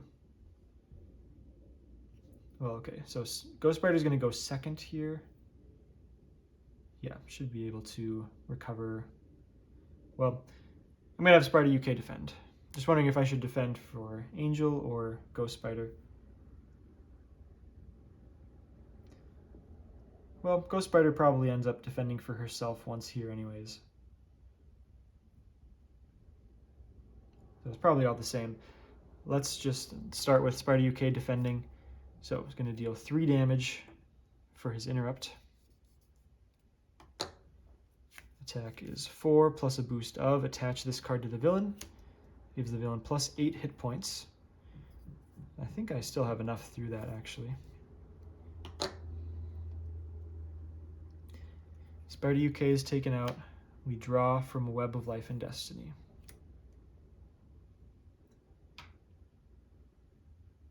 Sentinel attacks Angel. I'm going to have Ghost Spider defend. And I've got Preemptive Strike in hand. I've also got Counter Punch. So I guess I can wait to see what our boost is. So it comes in for 4 plus a boost of 1. That's not a ton to Preemptive Strike.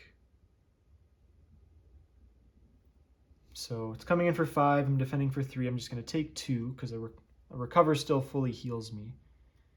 And then I'll swing back with a Counter Punch, deal 2 damage, draw a card, and ready.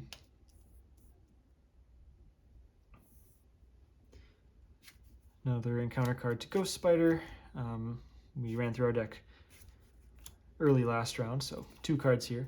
Sentinel Mark III. Shouldn't really matter. We'll find an energy barrier in a second.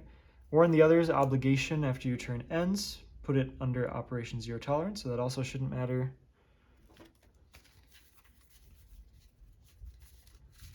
Just to be complete here, we'll get out that energy barrier.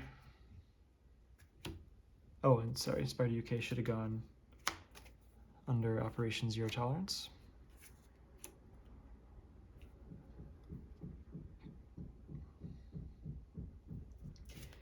Angel gets an advance, which might put a 4th card under, but at least won't end the game. 3 plus a boost of 2 is 5. Oh, I guess we were a ways away, yeah. Puts it up to 8. And then I'm just going to go right into round, I think this is round 7, where I think we've got the win pretty easily. So I just want to make sure I can end it on Ghost Spider's turn so that we can heal up to 10 before we end the game. So let's attack for, we've got 2 aerial cards in hand. 1, 2, 3, 4 with Richter. 5, 6 with the basic attack. Let's just mark that now.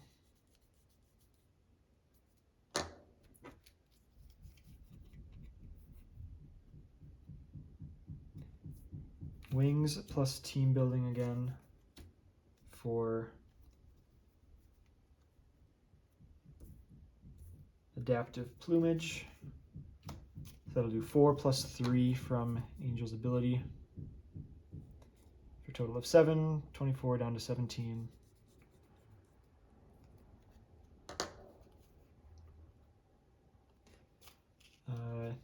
Yeah, Angel controls Jubilee. Power of Flight to play Firebird. Now let's overpay, why not? Oh, actually, no. I think the most efficient thing to do here is just spend 3 energies to discard adaptive armor. So that'll take away 8 hit points.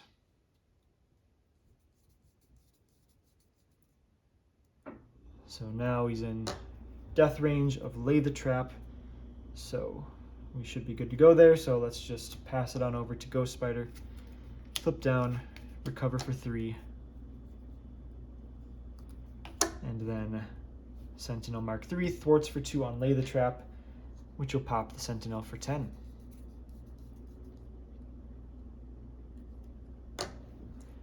And so our scenario conclusion for the campaign: if Jessica Jones is in the victory display, then we mark a box under Jessica's wounds, but she is not. We left her in play. The card we revealed from the clue deck was Taskmaster's Training Camp, which should have come in with Victory 2, so I put it in the discard pile during the scenario. Should have gone to the victory display, didn't end up mattering, but that's got Victory 2, so we can record that under Evidence Collected in the campaign log. If the card revealed from the clue deck is not in the victory display, it is Leads Pursued, but that is not going to happen because it was. If a card that had previously come in under Leads Pursued was defeated, we would cross that out, but that didn't happen. For each captive ally that entered play during the scenario, record that ally's name in the Victims Rescued section of the campaign log. So we're going to record Boom Boom, Richter, and Cannonball. So that means the kidnapped captive ally is Wolfsbane. If Jubilee entered play and is not in the victory display, record her name in the Victims Rescued. So we'll record Jubilee as well. And then record the total victory value of cards in the victory display in the victory tally section. So we're going to get, so we'll get 6 from clearing 3 abduction protocols, and 2 more from clearing Taskmaster's Training Camp. So I think we will end with 8. We don't have our -1s from if either of these 2 are in the victory display. And then we've got Ghost Spider back up to 10 health, Angel back up to 12 health. So we're looking really good going into the next scenario. And because our evidence collected was Taskmaster's Training Camp, indeed we will be playing against the Taskmaster scenario for our final scenario of the campaign. Scenario number 3, the Kidnapper, aka the final battle. After the battle at the mall, you and Jessica now know the identity of the Kidnapper. You've discovered that they've used modified Sentinels to commit the kidnappings, and they've also enlisted minions to help cover their tracks. They didn't cover things up well enough, though, because now you and Jessica know where to find them. All you need to do now is stop them. So last scenario, because Taskmaster's Training Camp came in out of the clue deck, Taskmaster's Training Camp is what we recorded in Evidence Collected, and since that is recorded in Evidence Collected, we play against the Taskmaster scenario for this final scenario of the campaign. So Taskmaster was the kidnapper all along. So Taskmaster requires Hydra Patrol, which I've also grabbed here. Again, not specifically mentioned in the campaign, but I assume that's just an oversight. Then, because we also have Radioactive Man listed under Evidence Collected, we add the Masters of Evil encounter set to the Villains encounter deck. And then we'll have a standard one here again. There's a step to put any cards listed in Leads Pursued into play, but we've been defeating those each time, so we have nothing to put in to play that way. And then we will assemble the clue deck for this scenario. So the way we assemble the clue deck is we take the 4 captive allies as our clue deck, but we remove any that we were able to rescue in the last scenario. So we managed to rescue all 3 except for our kidnapped ally Wolfsbane. So we actually have a 1-card clue deck here consisting only of Wolfsbane. Once again, we will get Jessica Jones put into play under the first player's control after resolving mulligan, so I've just done that here already. And then we have our usual campaign reminders. So after we defeat stage 1 of our villain, we will reveal the card from our clue deck.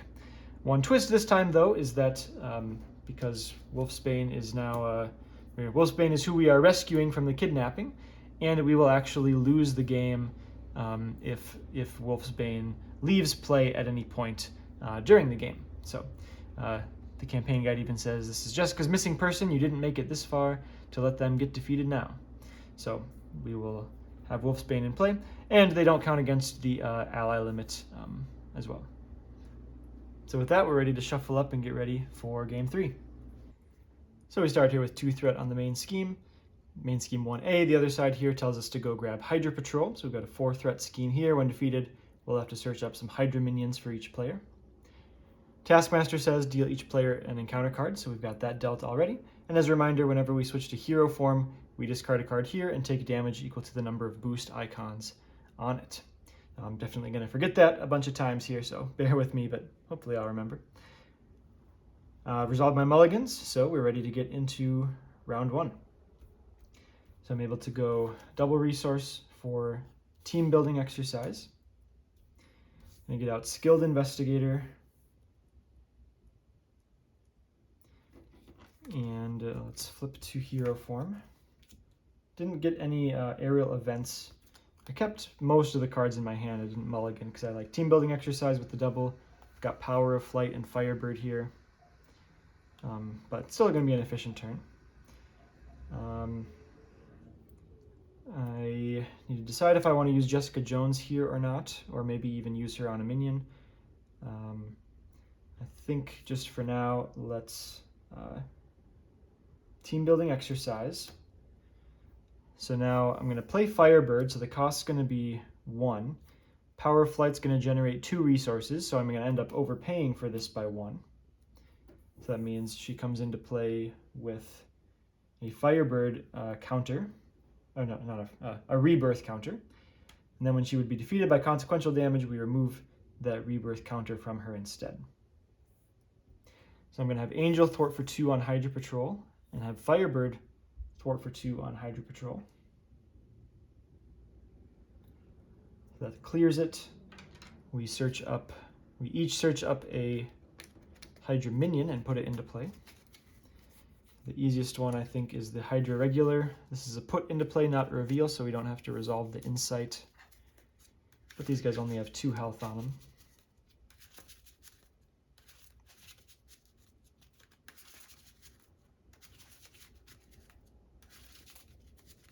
And now I could have Jessica take one of these guys out, if I care about that tempo. I'm looking at actually staying in alter ego form. Oh, and here, look, I forgot right away already. So when I flip to hero form, let's discard a card and take damage equal to its icon, so that's 3.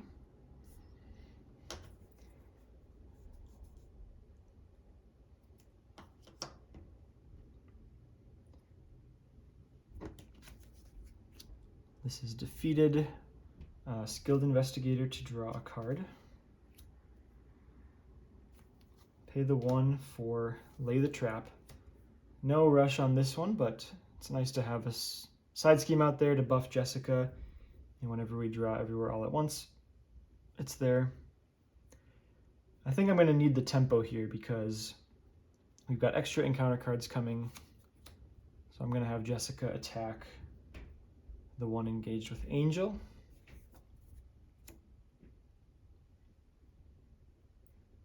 And that'll end Angel's turn. And so Gwen, I kind of have to decide between playing the Web Bracelet and playing Peter. I was also leaning towards playing Peter here because of the tempo situation. Although if I stay in alter ego, I'm not going to use him right away, but I don't mind one scheme on there as I try to set up a bit more. So I'll end up paying 1 physical for Ready for a Fight, and then 1 of each for Peter, but he'll just hold for now. That'll end the turn. So we start with 2 threat on the main scheme. Then each player in hero form either takes a damage or places a threat here. This has such a high threat threshold. I think just to start for tempo, we will put an extra threat on here for Angel. Taskmaster is going to attack Angel. And this is kind of my risk here. Kind of had this coming by overpaying for Firebird. But I'm just going to take this attack fully, I think. I don't have Gwen to defend or anything, so coming in for 2 plus a boost of 0 is pretty lucky. Scheming at Gwen for 2 plus a boost of give the villain a tough status. That's 2 more threat on the main scheme up to 7.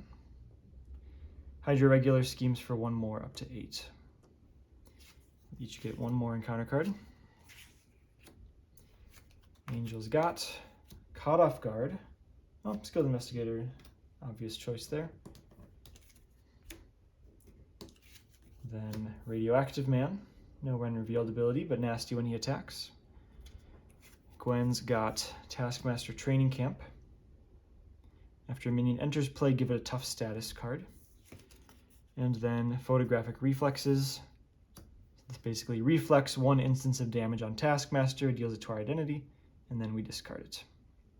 First player moves to Gwen, and then we start round 2. So Gwen's turn is pretty easy. We'll flip to hero form, discard the top card, 1 icon, take it down to 9, play Web of Life and Destiny for free, pay 1 for Unflappable,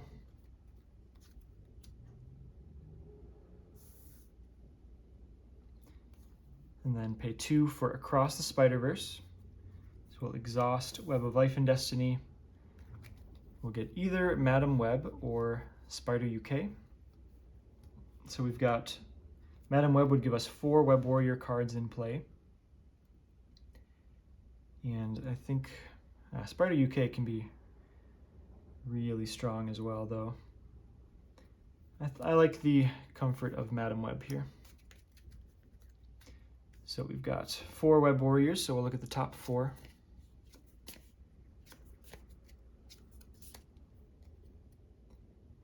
Okay, Master Plan really won't be that bad.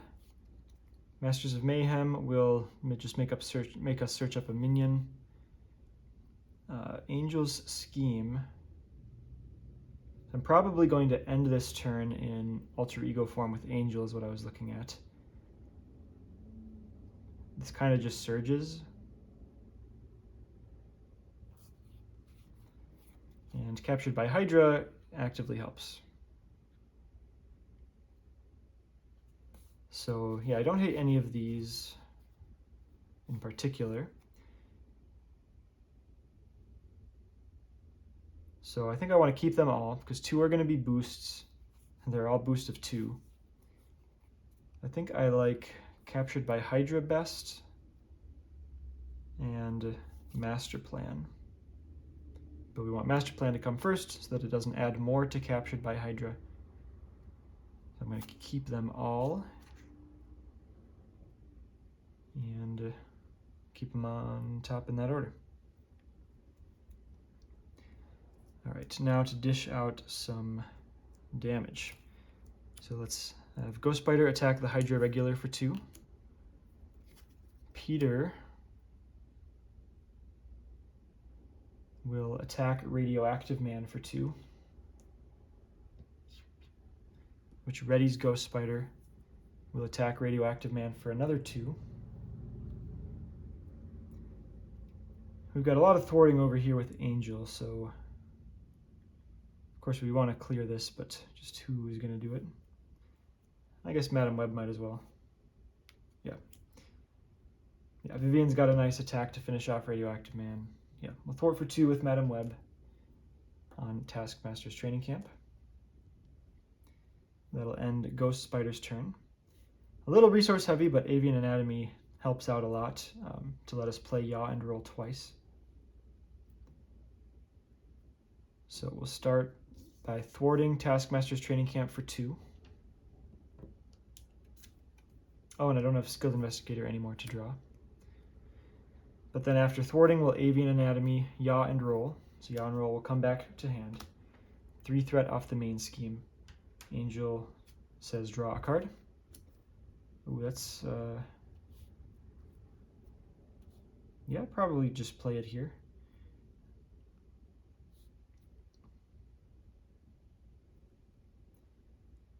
I'm still in my post-thwarting window, so I could yaw and roll again.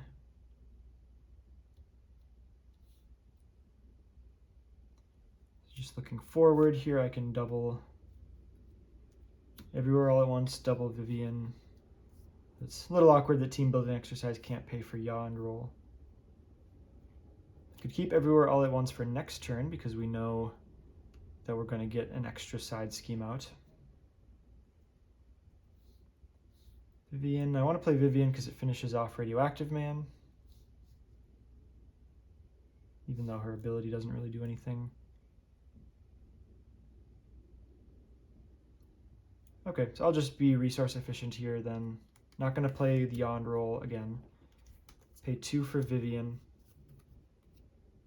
I will blank the photographic reflexes, I don't know. Attack Radioactive Man for 1. Firebird attacks Radioactive Man for 2, which takes him out. So she gets 2 consequential damage up to 3. But when she would be defeated by consequential damage, remove 1 birth counter and heal all damage instead. So she's sticking around. Then I'm going to team building exercise. So basically X is going to equal 2. Pretty sure this works. Maybe I'm just being too magic brained for this, but I assume I can still declare X equals 2. I reduce it to 1. I'm paying 2 resources, so I'm overpaying for X equals 2. So we'll remove 3 threat from the main scheme, 3 threat from Lay the Trap. I'll flip down so I can heal 1 and hopefully recover next turn. And I think I'll keep yaw and roll in hand. We know we have a scheme coming out, so I think we're good. End of the round. Step 1, 2 threat on the main scheme. Ghost Spider's our only hero. Let's put another threat here. Taskmaster attacks Ghost Spider. I've got a couple options. I've drawn Preemptive Strike and Defiance. My hand is kind of bad here. I've got the resource to spare if I want to wait for Preemptive Strike. I'm going to draw a card off Unflappable though. So I think I'm going to go for Defiance. I mean, Preemptive Strike is going into a tough, which isn't great. So I'm going to defend and Defiance away the boost, which I guess I knew what it was. I knew it was the 2. Then we defended and took no damage, so Unflappable will draw. We'll ready there. And now because of my hand situation, with not much to play, I think I'm just going to play Counterpunch as well.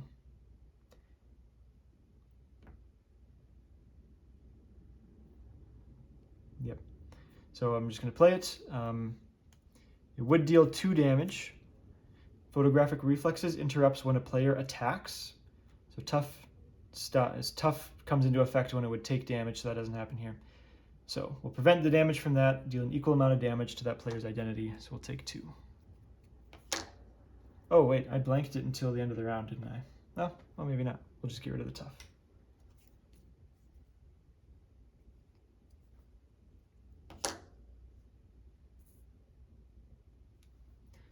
Then scheming at Angel for 2 plus a boost of 2. Puts it up to 9.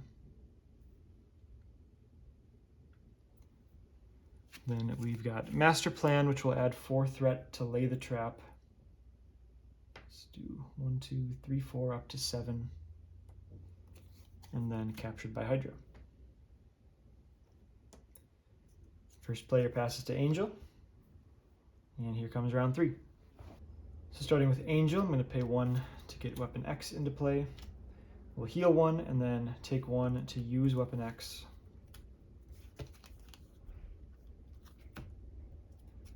Looking for an identity-specific card. We've got Natural Flight. Then I'm going to recover for 3.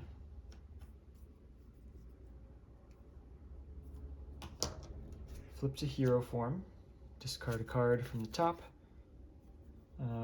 We're only counting boost icons here, so that's going to be 0.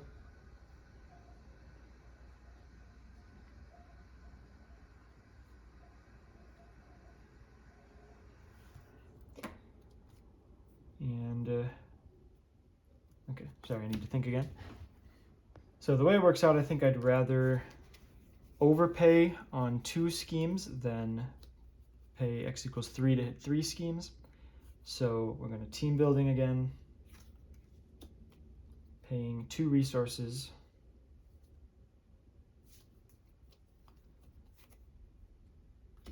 For everywhere all at once, so I'm going to do x equals 2, but then I've spent, I've reduced it by 1 and spent 2 resources, so this is overpaying.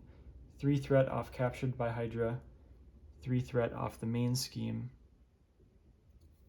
Oh, I forgot that I draw a card.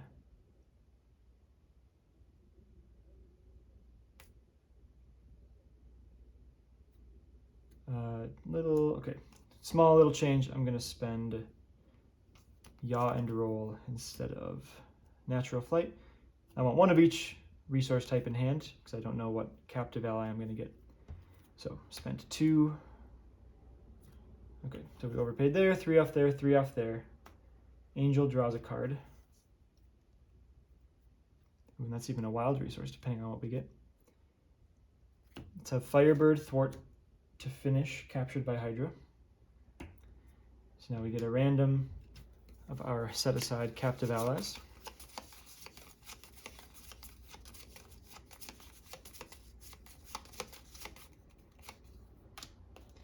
Shang-Chi. This is removed from the game. This gets added to our hand. And wow, this is going to work out absolutely perfectly. So we'll spend 2 resources, including Avian Anatomy, to Natural Flight, just the main scheme. And then it'll come back to hand because of Avian Anatomy. We'll play Shang-Chi, spending an energy resource to stun an enemy.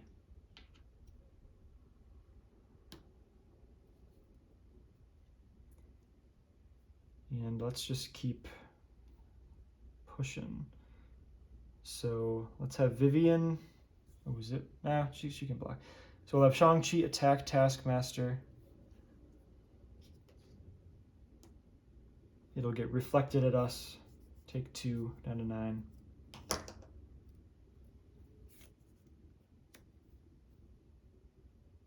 Vivian's ready to block. Pass it over to Ghost Spider. So only thing really to do from hand here is play Defensive Conditioning. I'll keep a Defiance in hand. Just a little cheaper enabler of Unflappable for me. But we're going to pay 2 for Defensive Conditioning. Let's attack for 2. This might be a save Spider-Man situation for when there's something more imminent to deal with. I also don't think I'm going to have any trouble this game. I'll just wait another. I'll wait another turn. And end round 3. So I'm realizing I didn't give myself 3 hit points for playing Defensive Conditioning. But then start of the villain phase, 2 threat on the main scheme. We're both in hero form. I'm just going to put 2 more on. I don't think we're at risk of that popping at all. We've always had so much thwarting that we can do with Angel. Taskmaster's stunned when he tries to attack Angel. Attacking Ghost Spider. I've got kind of a tricky hand again. I've got the same decision of either Preemptive Strike or Defiance. And I've got 4 defense now, so I have a really good chance of not taking damage just by defending naturally. But I think I'm going to Defiance. I mean, I really want to be able to ready. So I'll just Defiance away this boost of 1. ready, and then unflappable draws. Ooh, bad time to draw a double there.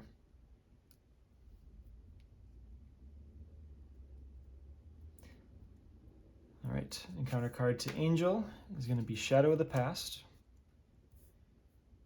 Yep.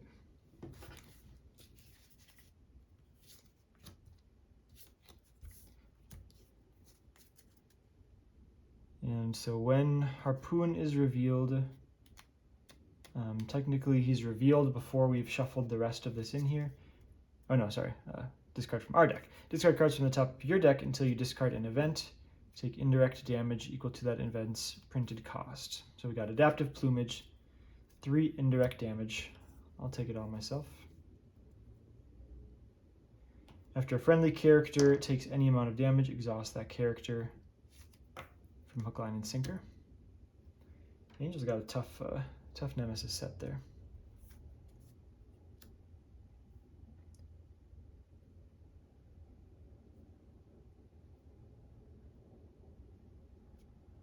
Then we'll shuffle this in and see what Ghost Spider's got coming.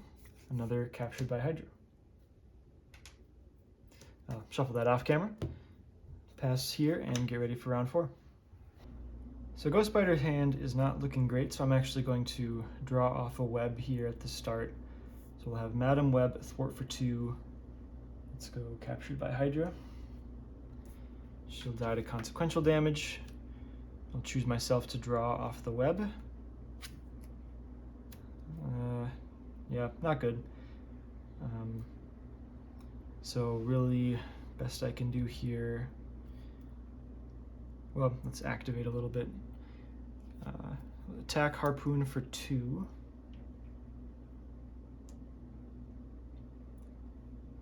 And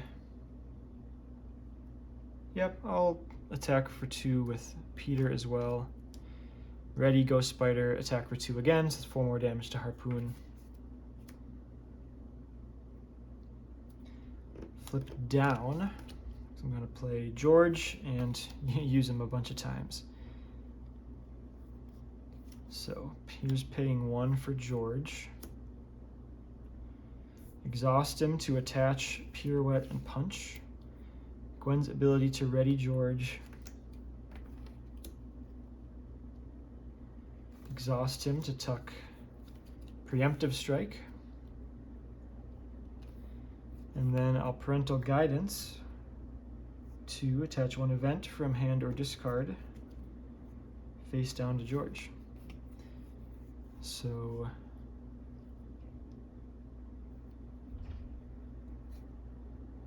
Across the Spider-Verse is interesting. It's maybe just the most powerful thing I can get. Could also, actually, Stronger Together seems pretty good with Peter next turn. Let's do a Stronger Together.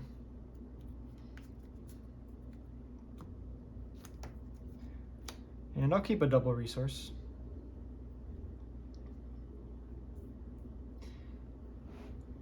Then coming over to Angel, I was thinking about using Jessica here because I don't know if there'll be another opportunity with 3 side schemes out. So sure, I'll just use her. Thwart for 4 on Hook, Line, and Sinker.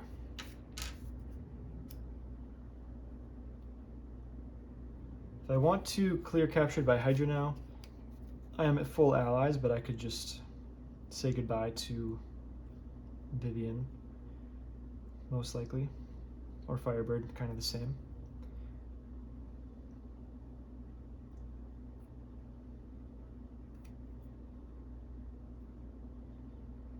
Just looking through the draws I'm about to have. Okay, I do think I want to clear this Captured by Hydra. All right, I'll be slightly potentially inefficient, but it'll be fine. We'll thwart for 2 with Vivian, then thwart for 2 with Shang-Chi.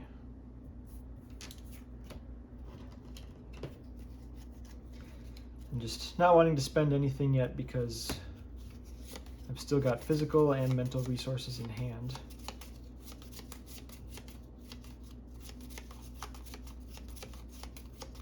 And we get Moon Knight. So Moon Knight involves spending a wild, which we're not going to do, but I'll still play him, of course. I guess I can give myself a draw. I don't know if I have any wilds left in the deck, though. But I can start with... Let's start with team building +1 for natural flight on the main scheme, 4 threat. Draw from Angel. Draw adaptive plumage. So then I'm going to play Moon Knight. I guess adaptive plumage is better than razor dive here. So I'll adaptive plumage, remove 3 threat from a scheme, and confuse an enemy. Let's bring Lay the Trap down to 4 and confuse Taskmaster. And then I just want to keep using my allies, so we'll attack for 2.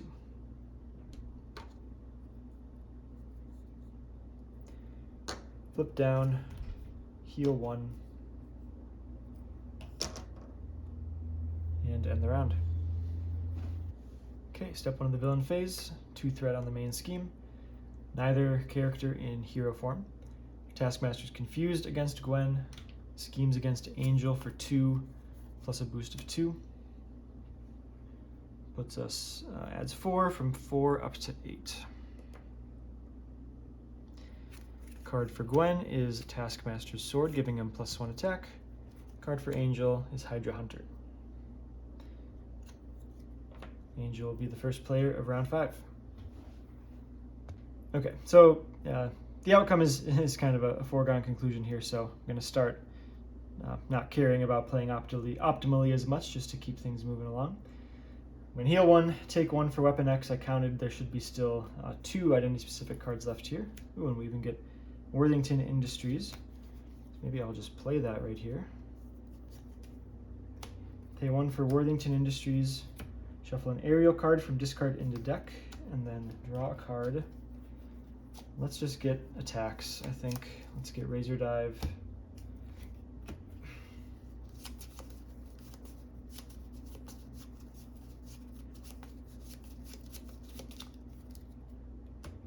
Recover for 3.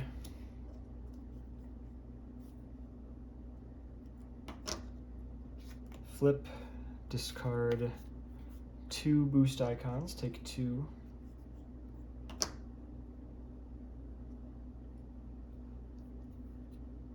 Oh, sorry, I think I wanted to flip to, yeah, I meant to flip to Archangel, because I'm going to be razor diving here.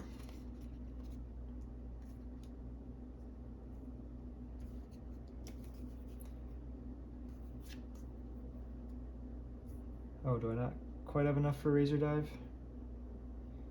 Oh, because I wanted to play the wings. Worthington Industries foiled me a little bit there. I could, let's see, is there a way for Gwen to, no, I don't think so. Okay, slight whoopsie. I might just go to Angel form then.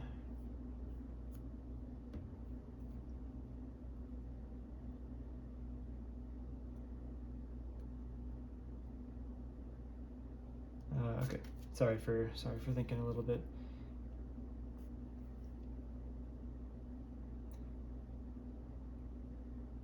Okay, whoops. I'll go to Angel form instead.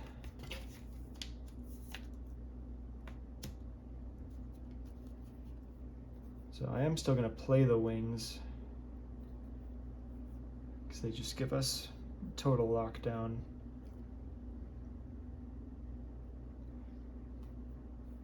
I'll keep a yaw and roll in hand.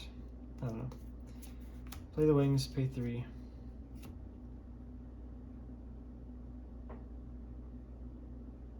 what am I talking about?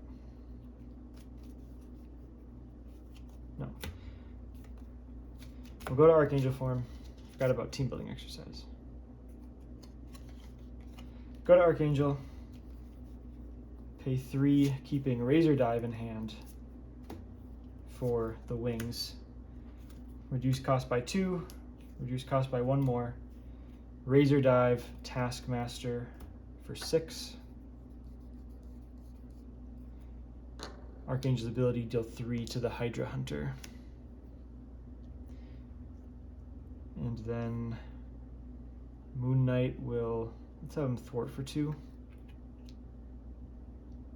Down to 6 on the main scheme. Pass it over to Gwen. So I'm going to spend 2 to play SPDR.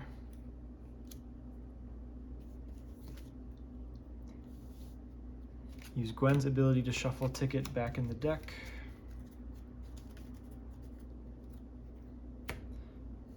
Flip to hero form. Discard 1, boost icon, take 1.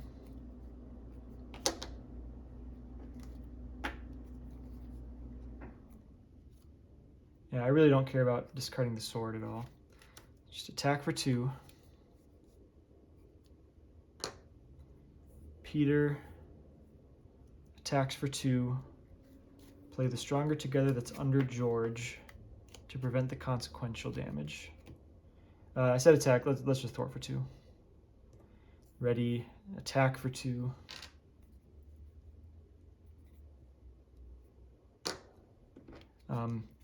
Oh wait, hold on, how does this? I guess, because I get the free ready from playing a interrupt. I guess it's kind of redundant then. Well, it'll work out here because I've got 2. And I've also just got Ghost Kick. Okay, so that second attack, yeah. The second attack there, I'll just pay 2 to Ghost Kick for another 6. That'll ready me. Huh, I didn't think about that with Peter before. I do still have a Stronger Together here though, so let's have SPDR thwart for 2. I'll Stronger Together the consequential damage. Attack for 2 again. And I think hold the double resource. And that's gonna end the round. So Gwen drew a Phantom Flip at the end of the phase, so I think we're gonna have some fun here with clearing Lay the Trap, dealing 10, and advancing mid-villain stage, mid-villain phase. So we'll start with 2 threat on the main scheme.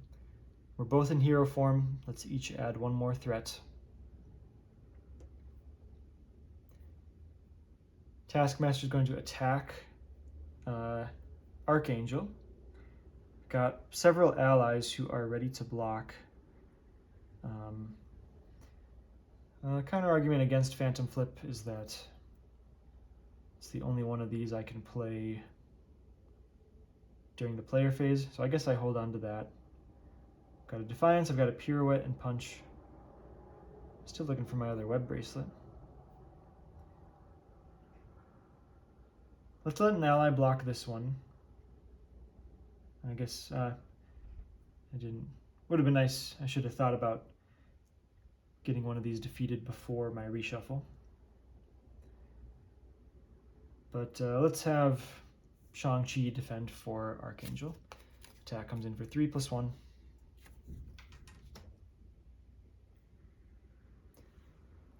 Attack comes into Ghost Spider. I'm going to defend and Defiance. Or I could spend the I'll just Defiance. So discarding a boost that would have been 2 indirect damage. That's a pretty good one to discard. Already. Nope, not draw. Yes, we draw from Unflappable though. Hey, there's a web bracelet.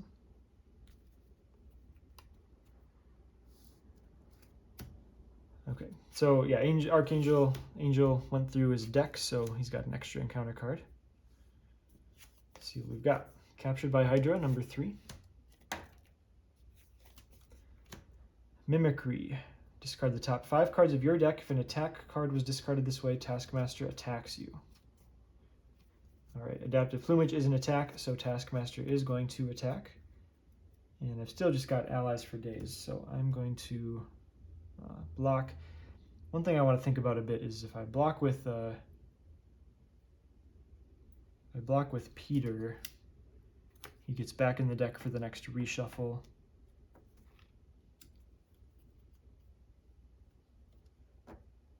But his regular activation is so good. I should just, if I'm going to block, I should block with one of these guys. Let's block with Moon Knight. Coming in for 3 plus 2.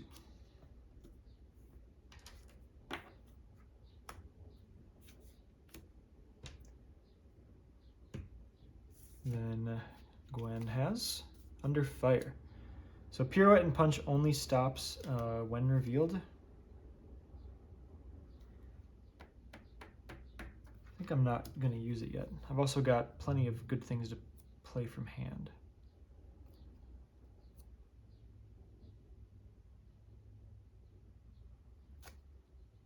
Yeah, I'm just going to let it happen for now.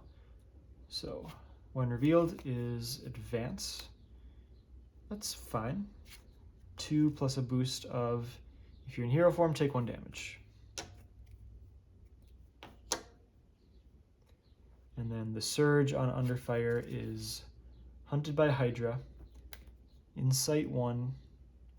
Each player in hero form takes 1 damage and discards 1 card at random from their hand. That might be Pirouette. I'm gonna Pirouette and Punch that, I think. Pay a double. Pirouette and Punch. So cancels it, and then we deal damage equal to 1 more than its boost icons. It's gonna be 2 damage. So if I Phantom Flip at all now, maybe I just advance with normal damage first. And then that's going to pass to Gwen for round 6. So I don't think I quite have the win here, but I do have a lot of damage. So I'm going to have Ghost Spider attack for 2. And then I'm going to call for actions over to Angel. So we'll reduce by 2, and then use Team Building Exercise to play Razor Dive. So that'll deal 6 to Taskmaster, advancing the stage. When we advance, the first player gets Wolfsbane. Does not count against the ally limit. We deal each player an encounter card. And then Archangel's ability will deal 3 more to Taskmaster.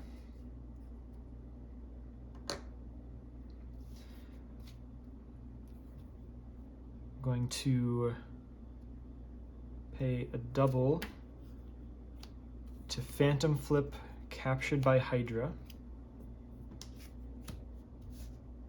So if this gets us Electra, then that's a whole lot of damage. But I might get White Tiger, who will just do some thwarting. We get White Tiger.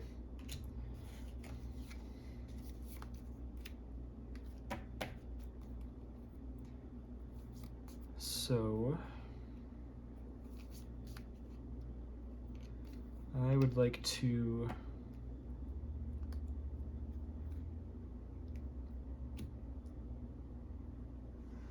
let's look at Angel's hand again.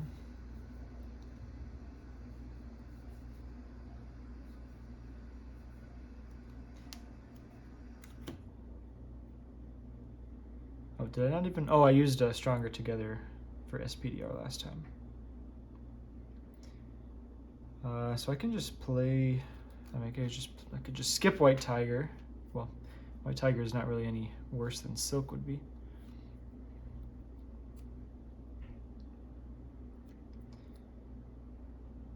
Okay, I want to. Let's thwart for 2 with Peter. On Lay the Trap. Ready. Oh, sorry. I should have I don't think I readied myself from the Phantom flip. So I'll attack for 2, then thwart for 2 with Peter, which also readies Ghost Spider. I'm gonna take the draw off of Web of Life and Destiny. Oh wow, look at that. So then I'll just play White Tiger out, attack for 2, Ghost Kick for 6 more for a total of 8. 29 down to 21. And maybe I even have it now. Thwart. Well, let's have White Tiger, thwart down, lay the trap. So that clears it. We'll deal 10 damage to Taskmaster down to 11. Then I've got 1, 2, 3, 4, 5, 6, plus 1 more than 6. 8, 9, 10. Could have Jessica Jones sacrifice herself for the win. So I might be 1 short, but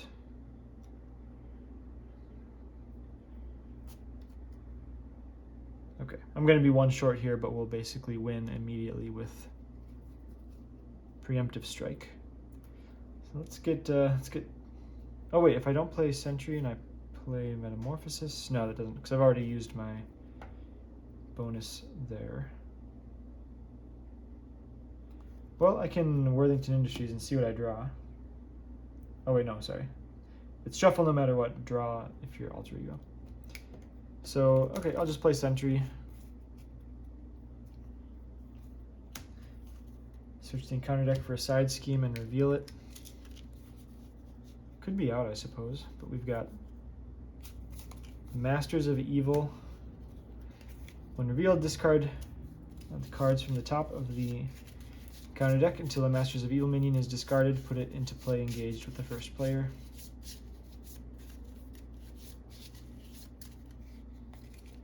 I should have looked to see if we had any left. We might not have any left. Melter. Engaged with the first player. Oh, I forgot to actually do my attacks over here. So let's attack for 3.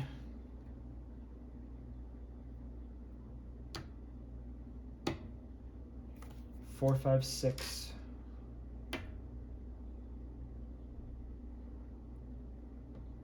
7, 8, 9, 10, down to 1.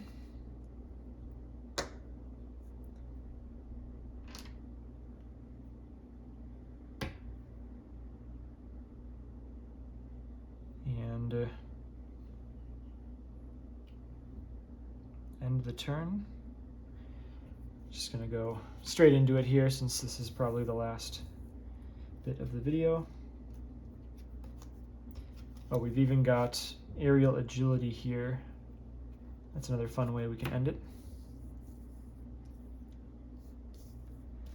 We go through the deck, deal an encounter card, get an acceleration. I mean, yeah, it's guaranteed, so I'm not gonna shuffle a crazy amount.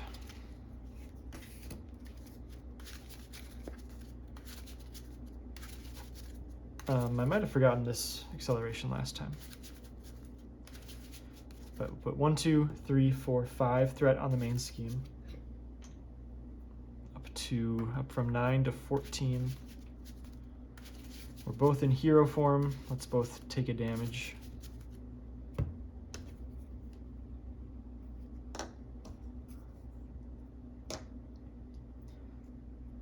Taskmaster attacks Ghost Spider. Oh, I even drew a counterpunch. So we'll defend. Take 2 damage, I guess. Well, reveal that of 2. Pay 1 for preemptive strike. Dealing 2 back.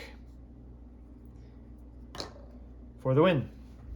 So going through the victory text. Once again, Jessica Jones was not in the victory display, so we don't have to record a wound. We didn't have any leads pursued that we now need to cross off as evidence collected. Record the captive ally's name under victims rescued, because we have now recorded, we have now rescued Wolfsbane. And then record the total victory value of cards in the victory display. And there weren't any this game. The captured by Hydra is removed from the game, but they don't have victory. So that's just 0 for this one. And you have won the campaign. So we did it, woohoo. End scoring, aka the epilogue. So we check the campaign log, count the number of checked boxes under Jessica's wounds, and consult the table below. So we had 0 checked boxes because Jessica survived each game. After the work done on the kidnapping case, Alias Investigations has a stellar reputation. Crime in the area has dropped significantly since then, and the police often call Jessica in as a consultant. She has also received calls from some superhero teams that were seeking her advice. The work keeps her busy, but she finds time to send you a letter thanking you for the work you did with her. Check the campaign log, count the number of victory points you have in the victory tally, and consult the table below. So we easily had 6 or more, because we got 8 just from the Sentinel alone. Now that I look at this, I would guess, well, because what are the ways you actually get victory? Because you get 2 victory for, the campaign gave us 2 victory for Radioactive Man in the first scenario, and 2 victory for the side scheme we beat in the second one. Was there another way that the campaign gave us 2? I'm not sure. I'm just trying to think if the the abduction protocols was neglected here, but I guess it's maybe assuming you got 1 or more of those. Can't quite remember.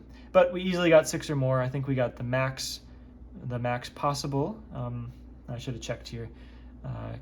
In game 1, we certainly got 2 for clearing Radioactive Man.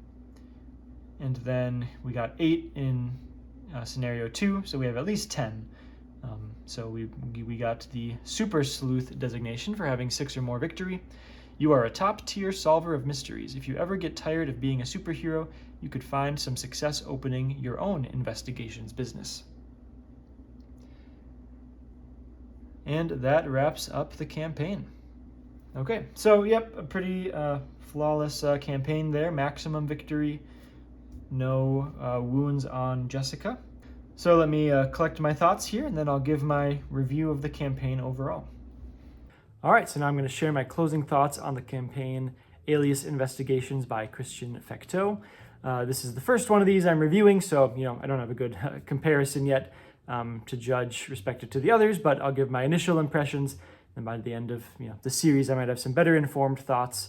The first strength of this campaign, I would say, is that it's very straightforward to follow. It's only 3 scenarios long. They all have the same structure where we reveal something after clearing the first villain stage, and in scenarios 1 and 2, the thing we reveal is determine the modular set or the villain for the next scenario. So I think that's very easy to understand. It makes the campaign very approachable.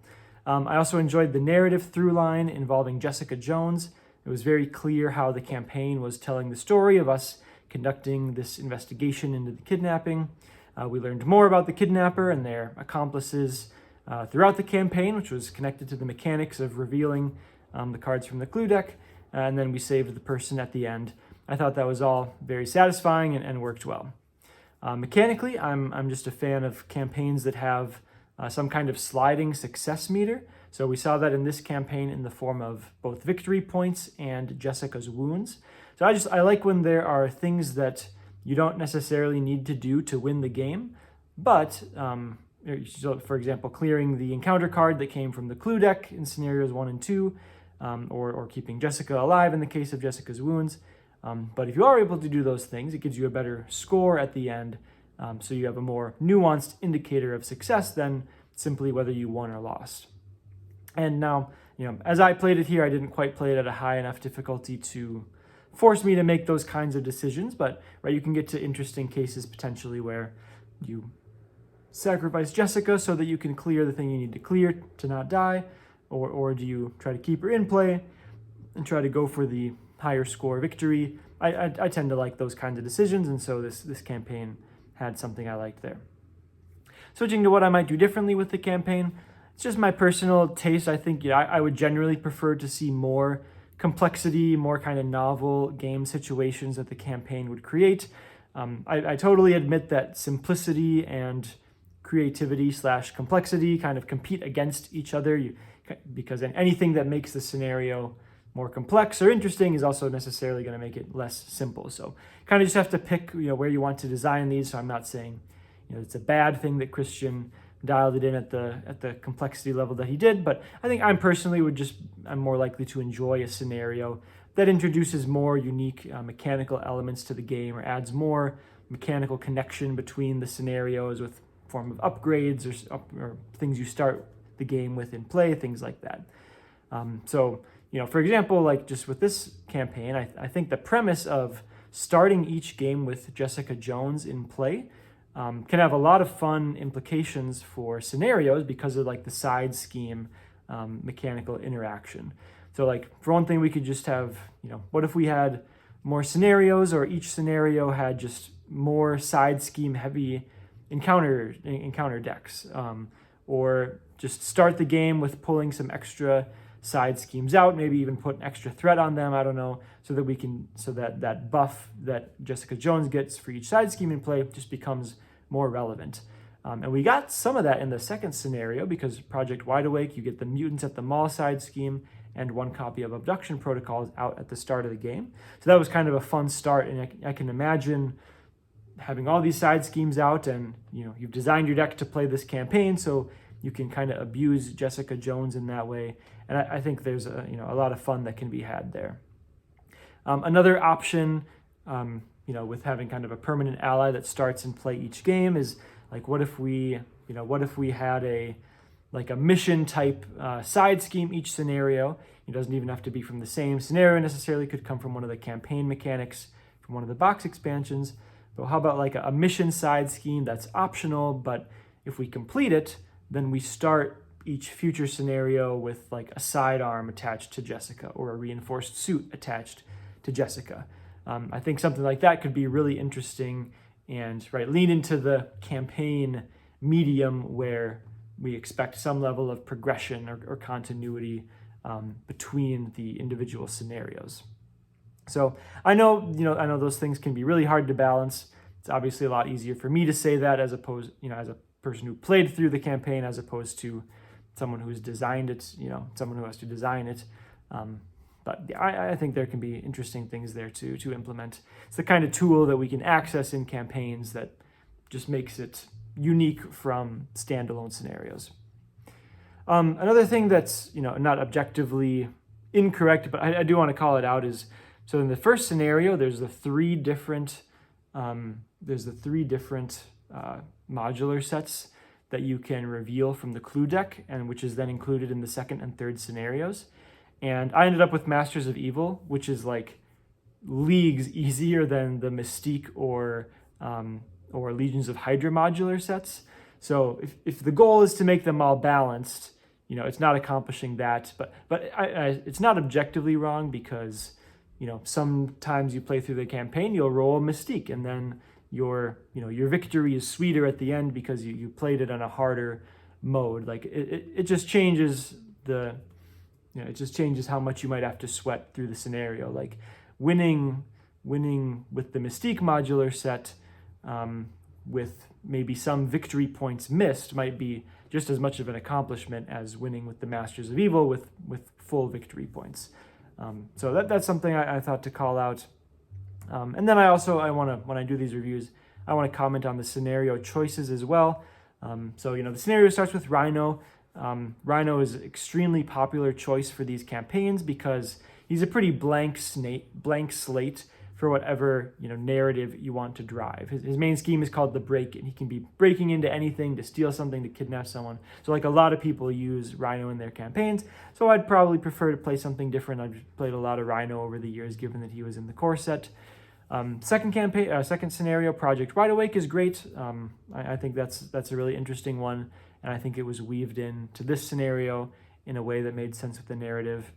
And then for the third scenario, being Taskmaster, Zola, or Master Mold, I think those are all fine. Again, my main recommendations would just be embellishing them more via the modular sets or setup abilities or stuff that are happening. But I think those are all fine options for scenario. They're not, there's a few other cliche ones like the hood is used a ton. Claw is kind of similar to Rhino and the fact that you can do a lot with him. So I like it when people can pick kind of unique or maybe really pointed like narrative scenarios, but still find a way to bridge it into the campaign. That's something I'll be looking out for in the rest of the custom campaigns that I do. So, all right, there's my thoughts for Alias Investigations. Congrats to Christian on having his campaign selected as one of the winners. I talked about things that I would improve, but of course, this is still one of the 5 best of the 40 that were submitted. So it's very solid, very fun. Like, you're going to have a good time playing it. Absolutely. And it's a unique experience versus any of the traditional campaigns as designed by the FFG designers. So lots of fun. Don't know exactly when I'll do the next one. Kind of takes a while to do these videos compared to my average single game videos. So can't promise when the next one will be, but stay tuned for that. I plan to work my way through these slowly. And let me know in the comments if there's a particular one that you want to see next, if you're familiar with the 5 winners here. I'll also eventually, maybe in the far future, get to the unofficial campaign contest that Villain Theory ran as well, or maybe some of the honorable mentions for the official contest. We'll see. I'm very open to your recommendations, but ideally I'll get through a lot, given infinite time. But yeah, let me know if you have any thoughts on that, any thoughts on the format. But if you made it all this way, thanks a lot for watching. See you next time.